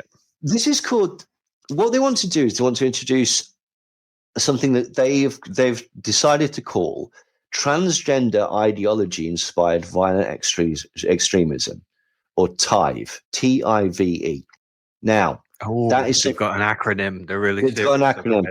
Yeah, this is it. So this is something that we're going to hear a lot about now. And this could be the motivation behind the FBI trying to pin this crime on a trans person, or trying to indicate that this is some way connected to trans politics. Now, let me just read. This is a proposal from the Heritage Foundation. Transgender ideology is a belief that wholly or partially rejects fundamental science about human sex being biologically determined before birth, binary, and immutable. I'll just stop you straight away. That's not true. That is not true. And it's never a good thing for sort of a proposal for a law or a policy should start with a foundation that is not true. But hey-ho, let's go on. Reject science. The Heritage Foundation is a fundamentally Christian organization. There is a degree of irony there. Let's not get bogged down. Anyway, transgender ideology is a belief that wholly or partially rejects fundamental science about human sex being biologically determined before birth, binary, and immutable. Transgender ideology-inspired violence and extremism, TIVE. This threat encompasses the potentially unlawful use or threat of force or violence, including incitement to unlawful violence in furtherance of ideological agendas derived from transgender ideology and related beliefs, including the belief that violence is justified against people who oppose TI, who decline to support or affirm TI, or who are silent or indifferent regarding TI, or the belief that opposing TI, declining to support or affirm TI, or remaining silent or indifferent regarding TI, A, itself constitutes a form of violence towards people who identify as any variant of transgender or gender nonconforming. B, is a true threat to the existence of such persons. Or C, poses an imminent threat to such persons' emotional, psychological, or physical safety, including through self-harm and suicide. Now, there's a lot to unpack there. I've read through this quite a few times. And as far as I can see, what this means is that if you think opposing trans ideology, like even to the point where you think that trans people are an abomination like Charlie Kirk did, or that they shouldn't exist, if you think that might contribute towards a genuine threat to the existence of trans ideology and trans people, then you might be considered an extremist. So let's just pass that out. Like, okay, if you think that somebody saying that trans people probably shouldn't exist might be a threat to their existence, that might make you an extremist. Opposition to it, you're a terrorist. Pretty much, or you're an extremist, but that's what they're getting at, because as I say, they want to make tithe a thing in the same way as like sort of radical Islamic terrorism or far right terrorism, which strangely they don't talk about. But it's worse. Reading this through, if you think opposing the existence of trans people, which this is the wording taken from the thing, if you think the belief that opposing trans ideology might cause emotional or psychological damage to trans people, you're an extremist. This is gaslighting 101. It's ridiculous, isn't it? Right. Also, if you think that opposing trans ideology and trans people might, in some circumstances, lead to the suicide or self-harm of a trans person, you're an extremist.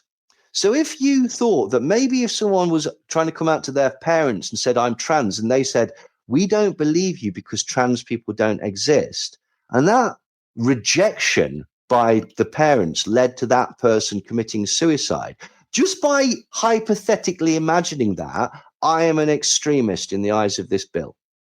It's fucked up. Now, do you want to know something else that is wildly ironic, seeing as we're on this subject of trans people? Do you want to know what happened in Arizona where Charlie Kirk's memorial service was held? Dozens and dozens, hundreds, thousands of Republicans all turned up in the same area, all of them going to Charlie Kirk's memorial. And two things happened. According to Pornhub, searches for trans porn went through the roof. And according to Grindr, activity on there was so frequent that it caused the website and the app to shut down. And this always correlates. Whenever there is a Republican meeting, a CPAC, a political rally, a Trump administration rally, Trump's presidential campaigns, every time one of those comes into town, searches for trans and gay porn go through the roof, and the Grindr app sizzles so much it melts in your fucking phone. It's almost as if this violent need to project hatred onto trans people and describe them as some sort of demonic other might be in some way projection. Now, J.D. Vance, as well as sort of accusing George Soros of writing stories to demonize Charlie Kirk, he decides that the best way in the land of the free, and remember as well that J.D. Vance recently came over to and criticized Europe en masse for its lack of free speech because it had the temerity to lock people up that suggested that migrants should be burned to death. Well, J.D. Vance thinks that a mass doxing effort to track down, intimidate, and harass people perceived to not have sufficiently mourned the killing of the right-wing activist Charlie Kirk should be endorsed. The US Vice President guest hosted Kirk's podcast on Monday and said that people who see someone celebrating Charlie's murder should call them out. He added, hell, call their employer. We don't believe in political violence, but we do believe in civility, and there's no civility in the celebration of political assassination. Now, I'd like to remind people that in July 2020, Donald Trump made a speech where he described cancel culture as far-left fascism that drives people from their jobs, shames dissenters, and demands total submission from anyone who disagrees, calling it, and I quote, the very definition of totalitarianism. Just hypocrites, absolute hypocrites in every sense of the word. So Tyler Robinson is in court on this particular day, and then suddenly the story changes again. It's his mother who turned him in, not his father and not the roommate. The Utah County Attorney Jeff Gray noted it was the mother of suspected shooter Tyler Robinson who identified him through photos released by authorities. Here's how the identification unfolded, according to Gray. On the evening of September the 11th, as law enforcement continued their investigation, Tyler James Robinson went to Washington County Sheriff's Office with his parents and a family friend to turn himself in. Robinson's mother stated the following to the police. On September the 11th, the day after the shooting, Robinson's mother saw the photo of the shooter in the news and thought the shooter looked like her son. Robinson's mother called her son and asked where he was. He said he was at home sick and that he'd also been at home sick on September the 10th. Robinson's mother expressed concern to her husband that the suspect shooter looked like Robinson. Robinson's father agreed. Now, this is important. Robinson's mom explained that over the last year or so, Robinson had become more political and had started to lean more to the left, becoming more pro-gay and trans right oriented. She stated that Robinson began to date his roommate, a biological male who was transitioning genders. Court documents filed on Tuesday. This resulted in several discussions with family members, but especially between Robinson and his father, who have very different political views. Now, I'll just point out, okay, that being gay, as we've said before, is not left-leaning. Lance shitposted about Biden. Lance followed Jordan Peterson. Being gay is not a left-wing thing. Could it be that this couple were gay? Potentially one of them thought they might be trans. And the only explanation that certain relatives, including Robinson's mum, have is that can't occur naturally. That has to be left-wing indoctrination. Because that sounds like it's the mother who associates left-wing politics with being pro-gay. And if they are pretty hardcore MAGA, which is potentially how they've been described, could it be that even being tolerant of gay people existing, having a relationship with other people, maybe that is what she thinks is left wing. And so maybe that is the only evidence that we actually have of any left wing leanings from the suspect. Now, a document is released that explains what happened here, and it all starts to become clear. Adam Cochran, the excellent journalist, says, in the document, we learn that he surrendered to the police, confirming it was not messages from the trans lover who turned him in, and not the work of the FBI. They note that his roommate was in a relationship with Tyler, but can you notice the claim that they dropped? The entire trans narrative is gone. So Tyler and his roommate were gay or bi and potentially in the closet in Mormon, Utah. And so what Adam Cochran says here is that the entire trans narrative was political bullshit. Now, in the police report, it says police interviewed Robinson's roommate, a biological male who was involved in a romantic relationship with Robinson. The roommate told police that the roommate received messages from Robinson about the shooting and provided those messages to police. On September the 10th, 2025, the roommate received a text message from Robinson, which said, "Drop what you're doing, look under my keyboard." The roommate looked under the keyboard and found a note that stated, "I had the opportunity to take out Charlie Kirk, and I'm going to take it." Police found a photograph of this note. So you see what happened. Tyler texts Lance, who is his boyfriend. They are in a romantic relationship. But there's nothing in the report that says he's trans. The only thing that's come out with he's trans is the anonymous relationship. The anonymous relative and the mother who says, my son's in a relationship with some gay boy or some trans person or something. He's gone right, left wing.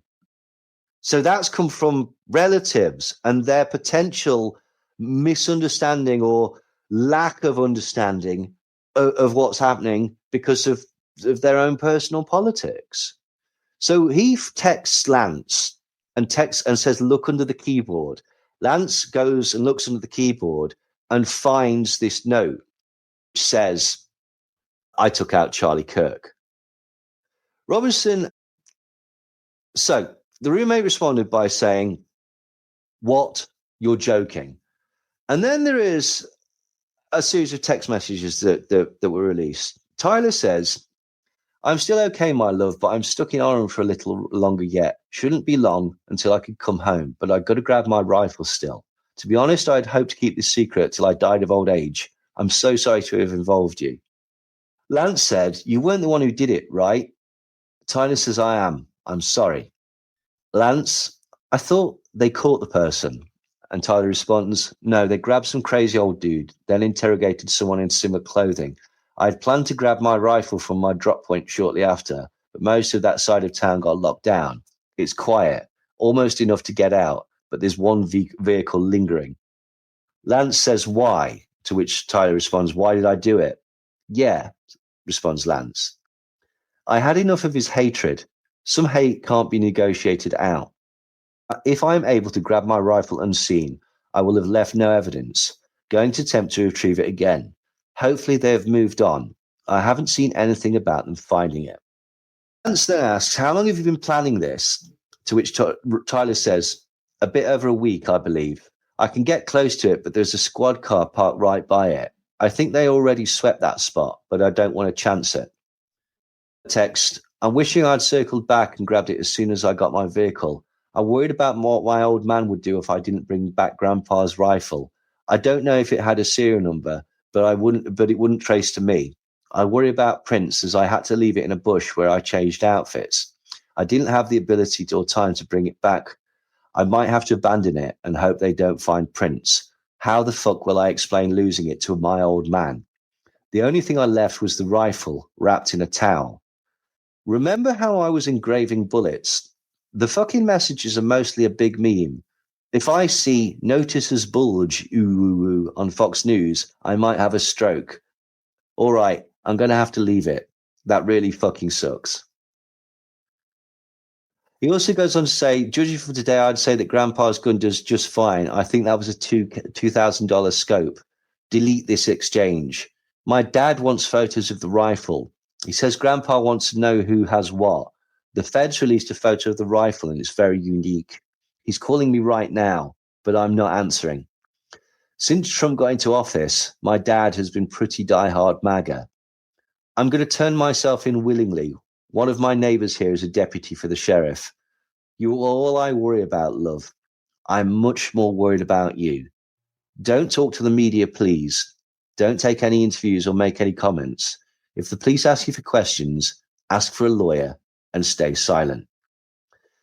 And the journalist Adam Cochran writes on Twitter, the messages also note that the bullets were memes, almost sounding like they may have been engraved at an entirely separate time, unrelated. They were not pro-trans, Antifa, leftist ideology. And here's the kicker. The FBI had these texts whilst Patel was going on television and telling people that this was a trans ideology inspired violent extremist act. The FBI knew that wasn't a thing. There's nothing in the police or FBI reports that indicates that Lance is trans. He might be. We don't know. He has looked at trans message boards on Reddit, but so have a lot of people. That doesn't necessarily mean, as we've just said, that's a particular interest of Republicans every time there's a convention, but not a lot of them are trans. Who can say? But this is the point. The FBI appear to have completely fabricated a narrative. And it just happens to be a coincidence that Donald Trump wanted to impose a transgender gun ban and that Project 2025 Heritage Foundation decided that they wanted to introduce this idea of TIVE and the idea that if you're in any way sympathetic to the ideology of people being trans or their struggle in life, you could be considered an extremist. Adam Cochran goes on to say the FBI had texts from Tyler saying that the bullet comments were memes. But during that time, Kash Patel was still telling people of its Antifa and pro-trans affiliations. That is despicable. We also see the supposed claims of being a leftist come only from Tyler's mother and are based solely on his shift to pro-LGBTQ issues. And that the claim that the roommate was transitioning is also only cited from the mother and not from anyone else in any other evidence. So do you see? They've seized on let's hypothesize, and we're all speculating, but what it appears is that basically this is a couple of kids that grew up in incredibly conservative backgrounds. Lance, apparently, when they found out he was gay, they tried to take him to the bishop to get the demon out of him, and he was kicked out of home. Could imagine that this is the type of environment where people aren't massively open to being gay, and so even showing a lack of hatred towards the gay population, or showing sort of like, that you're an ally or that you don't have a problem with them, that goes against, particularly in, say, very, very hardcore Christian Christian communities, that could be considered as not a biological thing, but it must be the result of some sort of bizarre ideology morphing your political viewpoint, potentially in this internet that they're on all the time that we also don't understand. Adam Cochrane goes on to say, Kash Patel widely bungled this investigation. He lied on TV about things they already knew to be untrue, and he's put in jeopardy serious parts of the case. They constructed a political narrative to try and pursue an unfounded federal case, because as you remember, if it's a hate crime, it can be federal. The claims of the roommate being trans and Tyler being a leftist stem from one political source and not from hard evidence or Tyler himself. Tyler had one issue he cared about, and that was being hated on for his sexuality. Tyler acted alone. The FBI knew this, even though when they were talking to the press about conspiracies with leftist orgs. Remember they were saying that all those people on Discord, the 20, not a thing. It's not a thing. Tyler also turned himself in willingly. And that is also often sufficient enough to remove the death penalty from an aggravated case. So just to explain what happened, Tyler commits the act. He then goes on to text Lance and tells him that there's a note. The note is under the keyboard. Lance takes a picture of it, but then destroys the physical note. Then they have the text exchange in which he explains what's happened. At some point also during that time period, he goes on Discord and explains to his friends in the Discord that he did it. So Discord was not lying when they said that he did not plan any violence on Discord. He didn't. All his friends on Discord had no knowledge of this. His boyfriend had no knowledge of this. There was no organized leftist group. This is one disgruntled right-winger who happens to be gay. Is he a groyper? No. He's not a groyper. He's also not a trans-radicalized terrorist. It's actually just a case of two people that, nobody's suggesting for a second that he's justified in murdering Charlie Kirk. Even if Charlie Kirk was the most homophobic person on the planet, even as he said, some hatred can't be negotiated with. It's not a justification for the murder of him by any stretch of the imagination. Okay. But for the FBI and the government to seize this and to try and turn it into something to persecute people and persecute a minority group that's got nothing to do with this is revolting. So who handed himself in? What happened? Well, what happened was the mum saw a picture. The mum thought it was Tyler. The mum got in touch with the dad. The dad got in touch with the son. The dad then debated what to do, and he went to his priest and asked his priest whether he should turn in his son. The priest said, yeah, absolutely. But Tyler turned himself in to the deputy. So they're all to a degree involved in him making that decision, but it was him making that decision. So you can see how all the elements that were massively, massively sort of bungled and fucked up by Kash Patel, they're all actually clear. But the problem is he's trying to spin a lie. He's trying to spin a narrative. And he's also shit at his job because he's not qualified to do it. So that's why the messaging was so very, very poor. But obviously when the texts come out, that was it. The internet went, well, it seems to be all tied up neatly and nicely. And they sort of just got on with their lives. Do you think that happened, Brent? Absolutely not. No, of course he fucking didn't. The internet completely didn't believe it. They found that the evidence was too convenient. Matt Walsh, a Nazi on the internet, said, I am leaning very strongly towards the theory that this text exchange was scripted as a way to absolve the boyfriend. It's almost exactly like what Walter White did at the end of Breaking Bad. This feels like a strategy they cooked up from watching too much TV. Right, okay, fair enough. We're just in the realm of like, well, no, this is what's there. But if we imagine the elements that aren't there too, then maybe it was this. Ian Carroll pointed out, I think I got away with it and didn't leave any evidence. So let me text you all the details about the crime and leave the perfect digital paper trail of my guilt. Steve Bannon said, I am particularly not buying those text messages. It seems too much like a script, actually a bad script. Someone called Rothbard1776 tweets this, which sums up the concerns of some. I try not to be a conspiracy theorist, but I have a really hard time believing in a short text exchange. The alleged shooter makes his confession, confirms location of the weapon, confirms the type of weapon, confirms it was wrapped in a towel, confirms his motive, exonerates the decoy George Zinn, admits the bullet engravings, confirms the wardrobe change, confirms how long he's been planning it, discloses the existence and location of a now destroyed pre-written confession note, randomly tells his boyfriend that his dad is a diehard MAGA, as if he wouldn't already know given the nature of their relationship, and is worried about his dad, grandpa being upset if he doesn't come home with a rifle, not the fact that he just used it to commit murder, not to mention a 22-year-old terminally online Zoomer using phrases like squad car, drop point, swept the area, my vehicle, till I died of old age, my old man. I'm sorry, I just don't believe that. Candice Owens flat out says that the text messages Tyler Robinson released to the governments are doctored and fake. She claims that the messages were cherry-picked and placed strategically to push a specific narrative. Owens insists that they should be released with timestamps and that every single message should be made public. These messages are clearly doctored.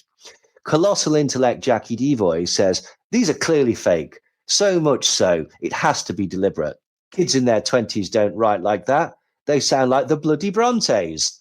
Also, text messages don't look like that. Where are the original... fucking you stupid woman. Text messages don't look like that. Yes, where are the original messages and timestamps? This type sheet has been pushed on purpose by a complicit media. Why? Yeah, those aren't the real fucking text messages, you know. That's a transcript of the text messages. Even on the left, Brooklyn Dad Defiant said, I don't believe these text messages were written by Tyler Robinson for a second. I don't know him personally, but I don't know that no 22-year-old writes text messages like that. It feels like that Steve Buscemi skateboard meme, how do you feel, fellow kids? The problem with that, right, okay, is that basically they're going to have to bring these up in a court of law. They're going to have to show metadata. They're going to have to show the origin of these things. To fake that would be outrageous. And we've already seen they aren't particularly good at faking stuff. Also, if they were to fake it, if the FBI were to fake it, that's been violently pursuing this trans angle, why is there no mention of their trans militant group in these fake texts? The right seem pissed off that this basically don't say, well, comrade, this is the first of our communist transactions. Next up, we kill Nick Fuentes or something like that. They're like, it's ridiculous. It's like, oh, so, and also this idea that like he'd left no evidence before this. He'd left loads of fucking evidence. He was caught on camera. He was caught on CCTV. His fingerprints were all over the gun. Like, he's not a master criminal. Like, he's just some kid that made a stupid decision for reasons that we'll probably never fully understand. One thing I want to say, though, about these text messages is I did see the transcript of it as well. And I did think, okay, we're not seeing like timestamps on here. And some of the conversation looks like copy and paste. Like there's bits missing or something. Oh, yeah, totally. Maybe from from Lance, but you know what I did think is, well, maybe some of that stuff is super incriminating, so they've left it out because they need to use it for the court case. Yeah, that's entirely a point. Other people have pointed out that basically this might be a retelling of it, or a sort of a concise message, like a pre-seed version of the actual conversation. It could be that the actual conversation was so steeped in fucking Gen Z slang and stuff like that that nobody would have understood it. It's like just 187 CK skibbity. The fuck does this mean? Like, do you know what I mean? Like, I don't think that was the case, but. And again, bearing in mind that literally everything that the FBI have put out before, it's entirely plausible that their messaging on this has not been consistent, but it doesn't fall in line with the conspiracy theory. If the conspiracy theory is that, so why is the FBI sort of now going against their own narrative with these text messages? That is doesn't make sense to me. I do understand people's sort of like suspicions of it, but that is the most interesting point of it that seems to me, is that they're desperately trying to push this. It's a group of radicalized trans. It's an organization akin to a terrorist group, and it's definitely leftist. And there's no evidence to suggest that at all. But there is evidence to suggest that it was a right-winger, like a moderate right-winger that came from a right-wing family that happened to be gay, and that's why people smeared him as left, so to speak. Nick Fuentes had ideas about the assassin of Charlie Kirk. He pointed out that Tyler Robinson has, and I quote, suspicious links to Jackson Hinkle's American Communist Party. Yeah. Nicholas Fuentes, he put on, and he didn't put this on Twitter because this is too mad for Twitter. He put it on Telegram. Stephen Crowder claimed in Mug Club that Tyler Robinson was in Haz al-Din's ACP Discord server. Since the killing, ACP erased some of their channels, which is extremely guilty behavior. If you look at some of the accounts saying that I am an Israeli shill for saying that Tyler Robinson was most likely the killer, many of them are ACP-affiliated accounts pushing the narrative. They are astroturfing this for obvious reasons. He then went on to say, very strange information warfare happening right now against the Groypers. First, the seemingly top-down conspiracy to frame Groypers for the murder. Now the ACP botting this campaign on X, calling me a shill. Apparently, an Antifa thug from Detroit went to a CWC Patriot Front event in California pretending to be a Groyper in an attempt to jump them. Be vigilant. Remember, the left celebrated and justified the killing, then turned around and said that Groypers did it. Now these Jackson Hinkle third worldists say I'm a shill for not automatically blaming Israel for the death of Charlie Kirk. Now I think of it, you know what? Max Blumenthal, Candace Owens, Tucker Carlson, and Jackson Hinkle all have one thing in common: Russia. Now this is interesting, right? Because this is Nick Fuentes, right? Realizing that he's done two things. He said that there's no evidence that Israel have done this. And a lot of his fans went, but Nick, we hate the Jews. That's our thing. Why aren't you using this as an opportunity to hate the Jews? And I don't know. I mean, he's right. There's no evidence to suggest that it is to do with Israel, but it's probably more likely that his current rival, Candace Owens, she came out and intimated very strongly that it was Israel, along with people that Nick is opposed to. And so he doesn't want to go with them as well. That must inform his decision. This shows that he now realizes that we're going to have to, he's still trying to sort of pin it on the left. So he's basically saying that sort of the American Communist Organization, but the American Communist Organization isn't what you think. Jackson Hinkle is what is called a fascist communist, which is not a real thing. He's just a fucking Nazi that calls himself a communist. I don't know why. But the man is a prat. And he is one of the people, if you remember right at the start, was saying that he thought it was Israel as well. Why Nick has decided to say that they're all in bed with Russia, I've got absolutely no idea, to be quite honest. And you'll notice that he didn't include on there Tim Pool, who definitely has been financed by Russia, probably because Tim Pool stuck up for him. But again, this is just an indication of what grasping, opportunistic, weaselly, slimy bastards all of these people are. All in it for themselves, all desperately trying to deflect responsibility away from what they do, which is rile up people on the internet and try and foment political change. Adam Cochrane sums it up. He says, it's crazy how right-wing conspiracy folks are both like, these texts aren't fake because he wasn't talking about communism enough. But also, how dare you question the FBI and his mother? They clearly know of his hidden trans agenda. Can you nuts pick a lane? And that perfectly encapsulates it, doesn't it? It's like you're choosing to believe the FBI. They're accusing you. So everyone believes the official story and stuff like that. You chose to believe the bits of it that suited your purpose. That you absolutely did. Adam Cochrane goes on to say, also, the best way to read it skeptically is that these were paraphrased recreations of deleted texts received in interview with the partner after what Cash called aggressive interrogation posture. While it's good to be skeptical, I don't think they'd be insane to fully create text out of thin air, specifically texts that don't support the narrative that the FBI and Kash Patel and Donald Trump have been trying to push.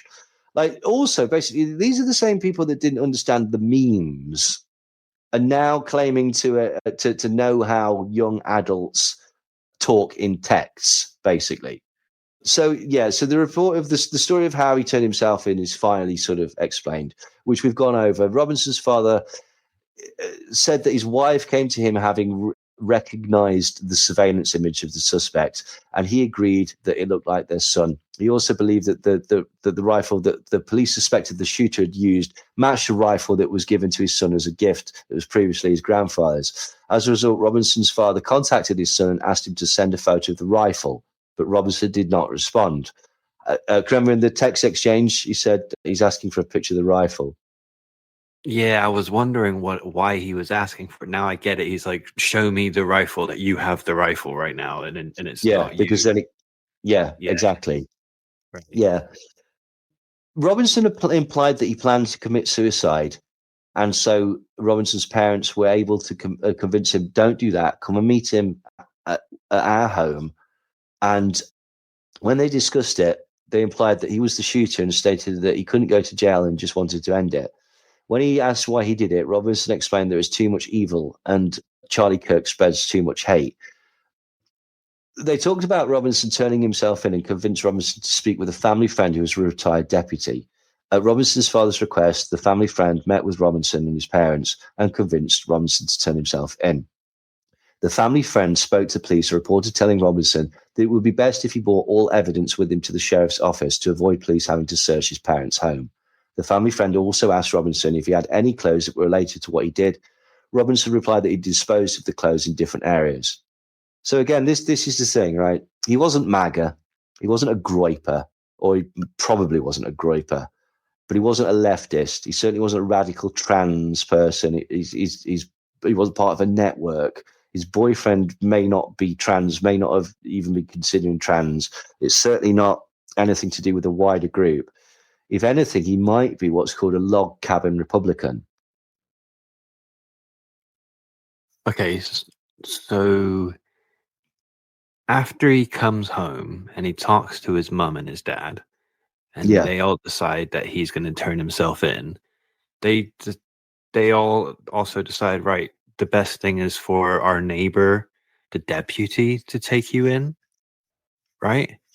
So at that point is when he must have then jumped on Discord to tell the story that his possibly that's not entirely clear before. Oh yeah, because he said he was going to turn himself in on the Discord. Yeah, good spot. Yeah, absolutely. Yes, because as they've pointed out, he was thinking of actually committing suicide, wasn't he? So yes, he must have gone on Discord after he told his parents, but before he went to the family friend who's the deputy. Yes, that makes sense. Yeah. Now, there was one more sort of shock because basically, like, the FBI is saying that they're investigating the network on his Discord. But then, out of nowhere, somebody on the Discord leaked the messages to journalist Ken Klippenstein, and this is taken from Ken Klippenstein's Substack. Yesterday, FBI Director Kash Patel said in an interview that Robinson subscribed to a left-wing ideology, citing his family's remarks to investigators. But those close to Robinson said there was a lot his family didn't know about him. Their ideas are based on someone they didn't fully understand, the childhood friend told me. Though the family was generally supportive of Robinson, a claim corroborated by his mother's Facebook account brimming with praise for Tyler, they didn't seem to know about his relationship with a person named Lance, the friend said. When I asked if his family would have been accepting, the friend replied, I don't think even Tyler knew the answer to that question, which is why he kept it so low-key between themselves. Tyler's bisexuality, the friend said, was coupled with openness on LGBT issues, but his wasn't some cookie-cutter lefty position on every or even most issues, his friends say. The friends described Robinson as a fairly typical of a young man his age from Utah, someone who loved the outdoors, was a gamer, and was into guns. To all of us, he just seemed like a simple guy who liked playing games like Sea of Thieves, Deep Rock Galactic, and Helldivers 2. He loved to fish, and he loved to camp.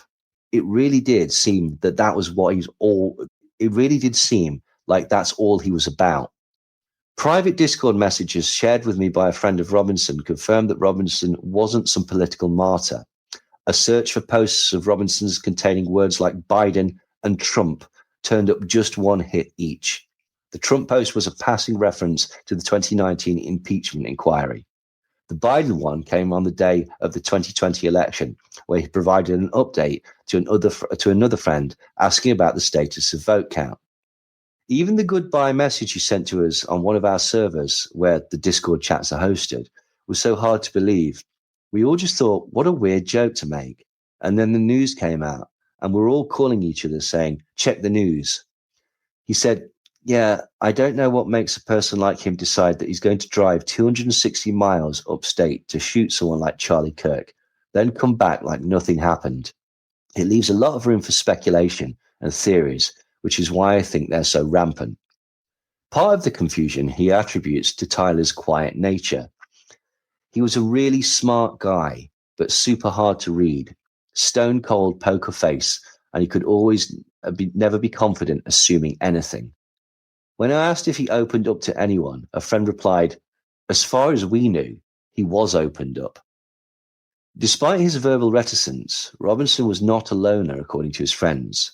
Unlike the stereotypical outcast shooter driven to violence by social rejection, he was apparently amiable and well-liked.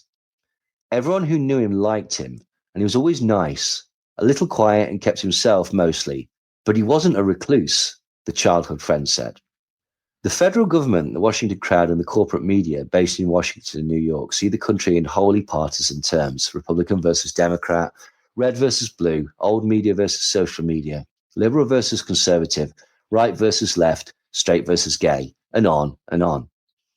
Charlie Kirk's assassination in Utah should remind us of the actual diversity of the nation and the cost of polarization that demonizes the other side. No one in Robinson's group is cheering or justifying the murder in any of the messages I reviewed.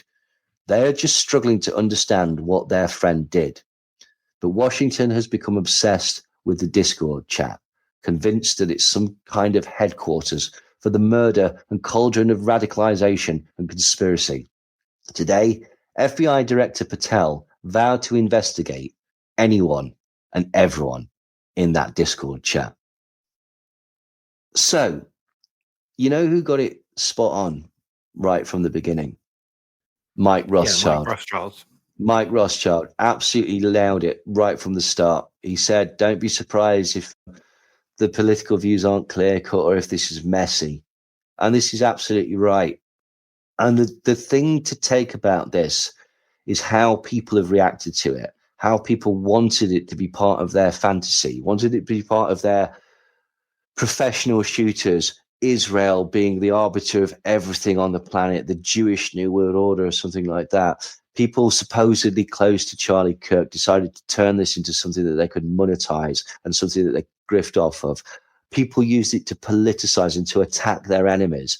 the FBI and the government of America, according to the evidence that we have thus far, appear to have manufactured a narrative that this is somehow connected to leftist trans ideology in order to demonize trans people, try and make this a federal case, and to presumably gain support for this idea of TIVE, trans ideology, identified violence and extremism, straight inspired violence and extremism. And it's just, that is the main takeaway that we should take from this. I know that we're not conspiracy people anymore. I know that we aren't, but look at this.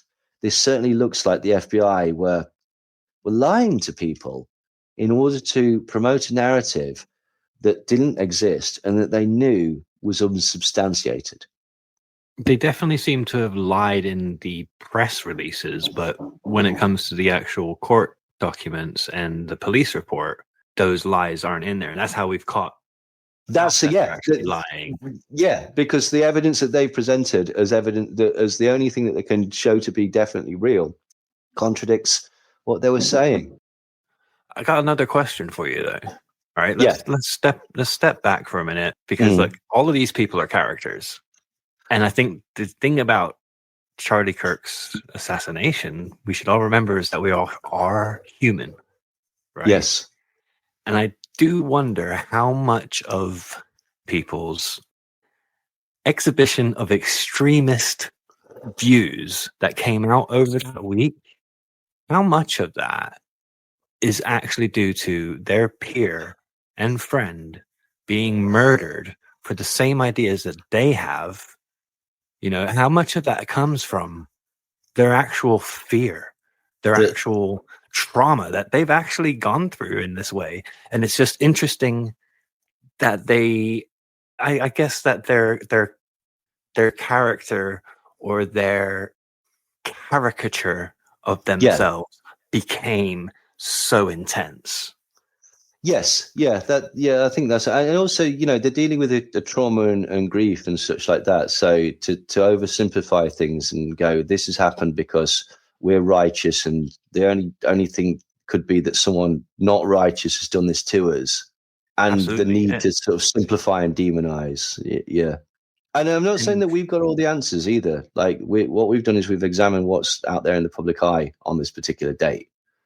But certainly the explanation that he acted alone, was a sort of moderate right-winger, and certainly wasn't connected to any left-wing trans terrorist organizations, seems to be the most likely. In fact, what's happened since then is that the FBI has come out and said that they're struggling to connect him to any leftist organizations. And there could be a very good reason for that, because he's not connected to any leftist organizations. It's just sad, isn't it? And it's just interesting to see how people react to such a tragic and traumatic event. I was paying attention to like a lot of what was going on that week. Like, uncharacteristically of myself, I was actually online a lot that week because I was very interested in the story, and I was interested in seeing how these humans were like responding to this. And what did we do? We decided to keep it shut. Don't say anything. Just make a quick statement saying, yeah, we don't support this. You know, we didn't like him. We didn't support the assassination. We don't think violence is the answer. And we decided not to speak to anyone else about that. But because these people like constantly are chasing clout, they constantly are trying to promote their brand. They couldn't step away from it. No. And they had to double down. I just find all of that very interesting. And the way everybody's tried to take an event and construct the narrative in a way that it most benefits themselves. Like, and that could be true on all sides of the political thing. From the people that are going, ha, good, right to the people who are going, oh, now this is the start of the Civil War. This is just an interesting example of how people reacted to, as we say, a traumatic and horrible event, and how some people sought to tie that into the narrative of the way they see the world.